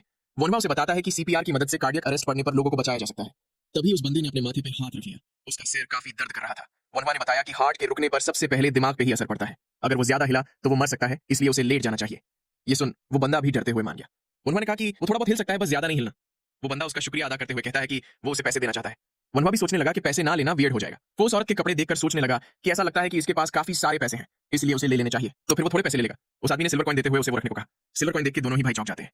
वोनहुआ कहने लगा कि ये थोड़ा ज्यादा हो जाएगा, उसके पास तो छुट्टे भी नहीं है। वो आदमी मुस्कुराते हुए कहने लगा कि छुट्टे से उसका क्या मतलब, उसे छुट्टे देने की जरूरत नहीं है। उसने उसकी जान बचाई थी और उसके आगे ये कुछ भी नहीं है। वोनहुआ उसे इतना इंसिस्ट करता देख सिल्वर कॉइन एक्सेप्ट कर लेता है। तभी कोई संगडुक यानी कि उस बंदे का नाम चिल्लाता है। वो पहले वाला बंदा अपने साथ फिजिशियन को लिए भागते हुए आने लगा, लेकिन उसे जिंदा देखकर सरप्राइज्ड होते हुए पूछने लगा कि वो तो मर गया था ना। संगड्यूक उसे कमीना कहते हुए पुरानी बातें भूल जाने को बोलता है। वो लेडी भी उसे वापस देखकर पूछने लगी कि क्या वो भागा नहीं था, वो बस फिजिशियन को लेने ही गया था क्या। वो उसे गुस्से से डांटने लगी। वहीं वोनहुआ अपने भाई को वहां से चलने को कहता है। दूसरा फिजिशियन सांगडोक को चेक करने लगा। वहीं सांगडोक और वो लेडी दोनों ही जोंगपान को गुस्से से डांटने लगे। वो लेडी वोनहुआ की तरफ इशारा करके उसे बताती है कि अगर वो ना होता तो सांगडोक कब का मर चुका होता। नया फिजिशियन भी उसकी बात सुनकर सरप्राइज हो जाता है। वहीं वाफेन वोनहुआ की तारीफ करते हुए कहता है कि वो उसके फिजिशियन बनने में पूरा सपोर्ट करेगा क्योंकि वो एक ग्रेट बच्चा है। वोनहुआ भी कहने लगा कि उसने तो बस अपना फर्ज निभाया था। तभी उन्हें कोई बुलाता है। वो तीनों ही लोग उसे दिल से थैंक यू कहने लगते हैं। पहले वाला आदमी उसे बताता है कि उसका नाम जोंग पान है और वो सॉन्ग फैमिली इंडस्ट्री से बिलोंग करता है। वो वोनहुआ से अपने दोस्त को बचाने के लिए थैंक यू कहता है। वोनहुआ भी उसे अपना नाम बताता है और कहता है कि वो हुआ फैमिली से बिलोंग करता है। जोंग पान उसकी तरफ 2 सिल्वर कॉइंस बढ़ाते हुए अपना ग्रेटिट्यूड दिखाता है। वोनहुआ ने उसे लेने से मना करते हुए कहा कि उसने पहले ही फीस ले ली है। जोंग पान ने कहा कि सांगडोक के पैसे सांगडोक के हैं, लेकिन ये पैसे वो अपनी गलती सुधारने के लिए दे रहा है, इसलिए वो प्लीज इसे ले ले। वोनहुआ भी उसके इतना इंसिस्ट करने पर मान जाता है। वो तीनों ही उसे ग्रीट करते हुए वापस जाने लगते हैं। वोनहुआ भी उन्हें अपना ख्याल रखने को बोलकर ग्रीट करता है। तभी वो नया प्रोफेसर उसके पास आते हुए पूछता है कि वो कौन है, क्या उसका नाम फिजिशियन वोनहुआ है। उसने उन जाते हुए तीनों की ओर इशारा करते हुए पूछा कि वोनहुआ ने उस लड़के को कैसे बचाया। उसकी पल्स चेक करने के बाद वो सुनिश्चित था कि वो मर चुका था। वोनहुआ सोचने लगा कि ये लोग पल्स चेक करके इतना कुछ कैसे पता लगा लेते हैं। उसने उस नए फिजिशियन को सीपीआर के बारे में बताया। उसने एक्सप्लेन करते हुए कहा कि ये एक ऐसा मेडिकल आर्ट है जो प्रेशर की मदद से हार्ट और लंग्स को फिर से शुरू कर देता है। नए फिजिशियन ने पूछा कि उसने ऐसा मेडिकल आर्ट्स कहां से सीखा। वोनहुआ ने कोई और जवाब ना पाकर कहा कि ये उसने खुद से स्टडी करते हुए सीखा था। उसकी खुद से सीखने की बात पे नया फिजिशियन पूरी तरह से शॉक्ड हो गया। वो पूछने लगा कि क्या ये उसने खुद इन्वेंट किया है, वो तो काफी यंग लग रहा है। वोनहुआ ने मुस्कुराते हुए बताया कि उसने तो बस डिफरेंट बुक्स पढ़ के ही सब सीखा है। नए फिजिशियन ने खुद को इंट्रोड्यूस करते हुए बताया कि उसका नाम सियोक पिल है। सियोक पिल वोनहुआ की भर भर के तारीफ करने लगता है। वो उसे रिक्वेस्ट करते हुए खुद को ये सीपीआर मेथड सिखाने के लिए कहता है। वोनहुआ उसकी रिक्वेस्ट सुनकर थोड़ा सरप्राइज फील करता है। वहीं वाफिन ये सब देखकर खुश था। उसे वोनहुआ काफी अमेजिंग लगता है। तभी सियोक ने 10 सिल्वर कॉइंस बढ़ाते हुए कहा कि वो इस मेथड को सिखाने के लिए उसे पैसे भी देगा। इतने सारे सिल्वर कॉइंस देखकर वोनहुआ शॉक्ड रह गया। उसने उन कॉइंस को देखते हुए सोचा कि उसे पैसों की जरूरत तो है, मगर उसे इसके लिए पैसे लेना ठीक नहीं लगा। उसे ये मेथड बस सीखा देनी चाहिए ताकि वो कम से कम एक और बंदे की जान तो बचा सके। वोनहुआ ने पैसे लेने से इनकार करते हुए कहा कि इसकी कोई जरूरत नहीं है, वो अगले दिन दोपहर को फिजिशियन बॉन्ग के क्लिनिक पे आ सकता है। सियोक भी खुश होते हुए इसके लिए मान जाता है और अगले दिन मिलने को कहकर वहां से निकलने लगता है। वोनहुआ ने अपनी जगह बैठते हुए कहा कि आखिर अब जाकर थोड़ी शांति हुई। तभी वाफेन मुस्कुराते हुए उसे पूछता है कि क्या वो सही में उसका छोटा भाई ही है ना। अब वो दूसरे फिजिशियंस को भी सिखाने लगा है, ये तो वाकई ग्रेट है। वोनहुआ ने भी मुस्कुराते हुए कहा कि वो उसी का छोटा भाई है। फिर दोनों ही भाई एक दूसरे को चीयर्स करके ड्रिंक करने लगे। अगले दिन वोनहुआ फिर से वही बस्ती में पहुंच गया। वो सोचने लगा कि उसने जो चूहे ओबो के साथ छोड़े थे उनका क्या हुआ होगा। घर के अंदर जाते हुए वो उस आदमी से पूछता है कि अब उसका पैर कैसा है। वो आदमी भी उसे देखकर बैठने लगा। वोनहुआ ओबो को वहां ना पाकर पूछता है कि क्या वो कहीं गया है। उस आदमी ने बताया कि उसे कुछ एक्सप्लेन करना था, इसलिए वो अपने काम की जगह पे गया है। वोनहुआ ने सोचा कि ओबो इतना यंग होने के बावजूद भी काफी हार्ड वर्किंग है। वो उस आदमी के पैर से पट्टी खोलते हुए चेक करने लगता है। उसका इन्फेक्शन ठीक हो चुका देखकर वोनहुआ ने बताया कि उसने काफी अच्छे से डिसइंफेक्ट किया है। उस आदमी ने कहा कि उसने फ्रीक्वेंटली डिसइंफेक्ट किया था। तभी कुछ याद करते हुए उसने कहा कि ओबो ने उससे वोनवा को कुछ कहने को बोला था। जिस चूहे ने एक चावल का दाना खाया था वो तकरीबन 6 घंटे बाद मरा था। ये सुनकर वोनवा ने सोचा कि ये तो प्रॉब्लम की बात है, अगर वो एक दाने से भी मर गया। फिर उसने उस आदमी को फिर से पट्टी लगाकर कहा कि अब वो बाद में आएगा। वो आदमी भी उसे वापस जाते वक्त अपना ख्याल रखने को कहता है। वोनवा फिर से उस खाली घर में पहुंच गया। वो पिंजरे में बंद एक चूहे को देखकर सोचने लगा कि उसे इसे काटना होगा, लेकिन उसके पास काफी कम चूहे बचे हैं। वो कुछ ज्यादा नहीं कर सकता क्योंकि 5 में से बस एक ही चूहा सर्वाइव कर पाया है। तभी वहां ओबो आ जाता है। उसने बताया कि कल वाला चूहा 6 घंटे से ज्यादा सर्वाइव नहीं कर पाया, इसलिए अब उनके पास बस एक ही चूहा बचा है। तभी वोनवा की नजर किसी चीज पर पड़ी। वो ओबो जो घास लेकर आया था उसे देखकर पूछने लगा कि वो क्या है। ओबो ने बताया कि उसे कैनबिस कहते हैं। उसे गर्म करके पीने से पेट का दर्द कम होता है, साथ ही उससे कपड़े भी बनाए जा सकते हैं। लेकिन वोनवा के दिमाग में कुछ और ही चल रहा था। वो कहने लगा कि उसने इसके बारे में पहले क्यों नहीं सोचा। ओबो भी पूछने लगा कि क्या हुआ। वोनवा उस पत्ते को उठाकर सरप्राइज्ड होते हुए सोचता है कि ये तो मैरिजुआना है। ये पक्का मैरिजुआना ही था। उसने सोचा नहीं था कि उसे ये ऐसे देखने को मिलेगा।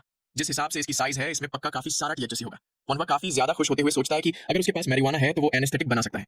वो जल्दी से एनेस्थेटिक बनाने लगा, लेकिन उसे अभी भी पता नहीं था कि ये कितना इफेक्टिव होगा। वो इवल स्माइल देते हुए चूहे को बिना शर्माए उसे खाने को कहता है। उसे खाते ही चूहा तुरंत बेहोश हो गया। वो उसे पोक करके देखने लगा। कुछ ना होने पर उसने दोबारा जोर से पोक किया। वो अपना कान चूहे के पास ले जाकर ध्यान से सुनता है और खुश होते हुए बताता है कि ये अभी भी सांस ले रहा है। फिर वो अपना मास्क लगाकर आंखों में इविल लुक लिए नाइफ के साथ तैयार हो गया। ओबो भी उसे ऐसे देखकर डर जाता है। वोनवा ने चूहे को काटना शुरू किया। ओबो ने अपनी जिंदगी में पहली बार चूहे के इंटेस्टाइन देखे। वो कहने लगा कि ये इंसानों से ज्यादा अलग नहीं है, बस साइज एंड लेंथ ही अलग है। काटने के बाद वोनवा ने उसे टांके लगाकर स्टिच कर दिया। वो अपना मास्क निकालते हुए चैन की सांस लेता है और बताता है कि उसका काम हो चुका है। अब उन्हें बस चूहे के उठने का इंतजार करना है। कुछ घंटे बीतने के बाद वो चूहा होश में आ जाता है, लेकिन वो थोड़ा गुस्से में दिख रहा था। उसे देखते हुए ओबो ने कहा कि ये तो उठ गया। वोनवा भी उससे अग्री करता है, लेकिन मन ही मन सोचता है कि ये चूहा उसे ही क्यों घूर रहा है। वोनवा ने बताया कि अब उसे बस यही काम 10 बार और करना है। ओबो ने कहा कि इसके लिए तो उन्हें काफी सारे चूहे चाहिए होंगे। वनवा ने उसे बताया कि वो उसे इस काम के लिए और पैसे देगा। ओबो भी हंसते हुए मान जाता है। तभी दरवाजे से एक छोटी बच्ची अंदर आती है। उसने पूछा कि वो फिजिशियन ही है ना। वोनवा उसे हाँ में जवाब देता है। वहीं ओबो उस लड़की को मिन आह कह के बुलाता है। वो लड़की उदास होते हुए थोड़ा हिचकिचाती, लेकिन फिर रोते हुए वनवा से अपनी माँ को ट्रीट करने की रिक्वेस्ट करने लगती है। उसने रोते हुए कहा कि अगर वो उसकी माँ को ठीक कर दे तो वो उसके लिए कुछ भी करेगी। उसे जल्दी से कपड़े सिलना और धोना भी आता है।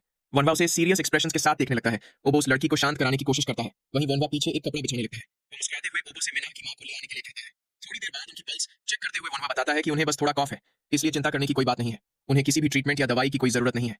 वो लेडी और मिनआह दोनों ही उसे थैंक यू कहने लगते हैं। उस लेडी की हालत देखकर वनवा ने सोचा कि उसे इन्फेक्शन या बुखार कुछ भी नहीं है, इसलिए ये निमोनिया नहीं हो सकता। ये पक्का उसे कमजोरी की वजह से हुआ है, वरना किसी के हाथ इतने पतले कैसे हो सकते हैं। वो लेडी उसे बताने लगती है कि वो उसे किसी दिन फीस पक्का दे देगी। वनवा अपनी जेब से कुछ निकालते हुए कहता है कि वो उसे कुछ प्रिस्क्रिप्शन देगा। उसने मुस्कुराते हुए उस औरत के हाथ में एक सिल्वर कॉइन रखते हुए कहा कि इससे 2 महीनों तक अच्छे से खाना, यही प्रिस्क्रिप्शन है। ये देखकर वो लेडी हैरान रह जाती है। वो उसे बताती है कि अगर उसने ऐसा किया तो वो काफी सॉरी फील करेगी। वनवा उसे कहता है कि अगर उसे सॉरी फील हो तो उसे जल्दी ठीक हो जाना चाहिए। वो चाहे तो किसी दिन उसे पैसे वापस कर सकती है। मिनआह उसकी बातें सुनकर रोने लगती है और उसे थैंक यू कहती है। वो लेडी घर जाते वक्त फिर से उसे शुक्रिया कहती है। वनवा उन्हें गुड बाय कहता है। ओबो कहता है कि वो सही में एक ग्रेट फिजिशियन है। वनवा ने कहा कि वो सिर्फ लकी था कि उसके पास उनकी मदद करने के लिए पैसे थे। ओबो ने बताया कि पर फिर भी इससे माइना को काफी मदद होगी। वनवा ने बैठते हुए कहा कि वो लोग हमेशा ऐसा नहीं कर सकते। इससे मदद पाने वाले और मदद करने वाले दोनों को ही दिक्कत होगी। सबसे जरूरी काम उन्हें अपने आप जिंदगी जीने के लिए एबल बनाना होगा, लेकिन ऐसे वक्त में ये थोड़ा मुश्किल भरा काम है। ओबो ने कहा कि लेकिन अगर वो थोड़ी मेहनत करे और एफर्ट डाले तो ये हो सकता है। वनवा ने बताया कि ये मेहनत करने से सॉल्व हो जाने वाली प्रॉब्लम नहीं है। इसके लिए उन्हें सबसे पहले दुनिया को वैसा बनाना पड़ेगा, या फिर कम से कम ऐसी दुनिया जहां कोई वॉर ना हो। ओबो ने कॉन्फिडेंस के साथ कहा कि उसकी बात वोनवा को इडियट जैसे लग सकती है, लेकिन उसे पूरी उम्मीद है कि दुनिया वैसी जरूर बनेगी। अगर वो खुद वोनवा की तरह बन पाए, अगर और लोग भी वोनवा की तरह बन पाए तो दुनिया जरूर बदलेगी। वोनवा कहने लगा कि दिन दहाड़े ऐसे सपने देखने वालों का तो वो खुद भी इलाज नहीं कर सकता। ओबो उसकी बात से छिड़ जाता है। वोनवा मुस्कुराते हुए उसे देखता है और खड़ा होकर बताता है कि वो खुद भी कोई इतना ग्रेट इंसान नहीं है, पर उसे उम्मीद है कि ओबो का सपना पूरा हो जाए। उसे भी उम्मीद है कि ये दुनिया चेंज हो, और इसीलिए वो उससे पूछना चाहता है कि क्या वो उसके असिस्टेंट की तरह काम करना चाहेगा। ओबो ने पूछा कि असिस्टेंट। वोनवा वहां से जाते हुए कहने लगा कि अगर वो नहीं बनना चाहता तो कोई बात नहीं, इट्स ओके। वोनवा जल्दबाजी में कहने लगा कि नहीं ऐसी बात नहीं है, वो बनना चाहता है, वो बनेगा। वोनवा ने उसे देखते हुए कहा कि अगर ऐसी बात है तो चलो अभी मरिजुआना की फील्ड में। ओबो कहने लगा कि लेकिन वो तो यहाँ से थोड़ा दूर है। वोनवा ने उसे आंख दिखाकर पूछा कि क्या वो नहीं आना चाहता। ओबो डरते हुए कहने लगा कि नहीं नहीं वो तो बस ऐसे ही। वोनवा ने घर से निकलते हुए कहा कि ये उसका असिस्टेंट के तौर पे पहला काम है। ओबो भी टोकरी लेकर उसके पीछे जाने लगा। वो बोलने लगा कि उनको शाम होने से पहले वापस आना होगा, लेकिन तभी वो अचानक से रुके हुए वोनवा से टकरा गया। उसने जब सरप्राइज होकर वहां देखा तो वहां काफी सारे लोग खड़े थे। हर कोई किसी न किसी तरह का इलाज करवाना चाहता था। वो सब एक साथ वोनवा से उनकी हेल्प करने के लिए रिक्वेस्ट करने लगे। वोनवा ने ओबो से पेशेंट्स को अंदर लाने के लिए कहा। थोड़ी देर बाद सारे पेशेंट्स घर के अंदर खड़े थे। वोनवा उन्हें चेक कर रहा था, वहीं ओबो उसके काम में मदद कर रहा था। वो कई बार अपने काम में गलती भी कर देता, लेकिन शाम होते होते सारे पेशेंट्स का सही से इलाज हो गया। ओबो ने चैन की सांस लेकर बैठते हुए कहा कि ये तो काफी थका देने वाला था। उसने वोनवा से कहा कि वो वाकई ग्रेट है। उसने पहली बार वोनवा के जैसा कोई फिजिशियन देखा है। वहीं वोनवा उसे बच्चा कहकर ईवल लाफ दे रहा था। ओबो आगे बताता है कि विलेज के लोग उसके लिए काफी थैंकफुल होंगे। वैसे वो अभी क्या कर रहा है। वोनवा ने उसे ईवल लुक देते हुए कहा कि शाम होने को है। वैसे वो मैरिजुआना की फील्ड कहाँ थी। ओबो बताने लगा कि अभी काफी लेट हो चुका है और वहां जंगली जानवर हो सकते हैं। वोनवा ने कहा कि तो फिर वो लोग बस फील्ड का लोकेशन देखकर वापस आ जाएंगे। ओबो भी उसकी बात सुनकर अनॉयड हो जाता है। ऐसे ही रात हो जाती है और हमें एक मैंशन दिखाया जाता है। ये मैंशन काफी बड़ा था। एक आदमी ने पूछा कि मरे हुए आदमी को बचाने से उसका क्या मतलब है? ड्रिंक करते वक्त ये काफी अच्छा मजाक है। इतना कहकर वो ड्रिंक करने लगता है। वहीं उसके सामने बैठा आदमी बताता है कि इस इंसिडेंट को 30 से भी ज्यादा लोगों ने अपनी आंखों से देखा था। ये पॉसिबल है कि ये एक फेक अफवाह हो, लेकिन अगर ये सच है तो उसे लगता है कि उन्हें उस आदमी का पता लगाना चाहिए। ड्रिंक पीते हुए आदमी ने पूछा कि क्या इसीलिए वो इतने दिनों से बाहर घूम रहा था? क्या उसे उस फिजिशियन के बारे में कुछ पता चला?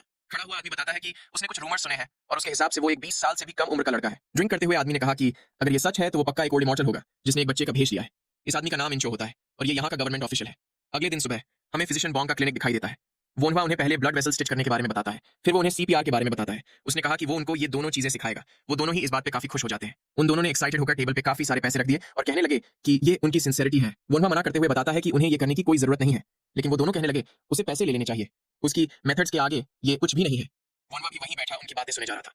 तभी किसी ने चिल्लाकर फिजिशियन को पुकारा। वो तीनों ही उस तरफ देखने लगे। एक आदमी बताता है कि प्रेफेक्चरल ऑफिस से एक मिलिट्री ऑफिसर यहाँ आया है। मिलिट्री ऑफिसर की बात सुनकर वोनवा हैरान रह गया और सोचने लगा कि उसे यहाँ क्या काम होगा। तभी एक आर्मर पहना हुआ आदमी भागते हुए क्लिनिक में घुसा और फिजिशियन बॉन्ग को बुलाने लगा। उसने उन्हें ग्रीट करते हुए सीरियस टोन में कहा कि उन्हें फिजिशियन की जरूरत है।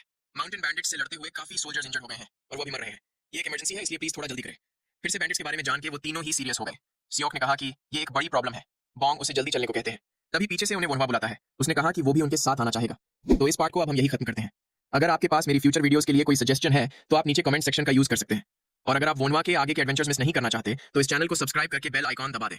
तो मिलते हैं नेक्स्ट पार्ट में।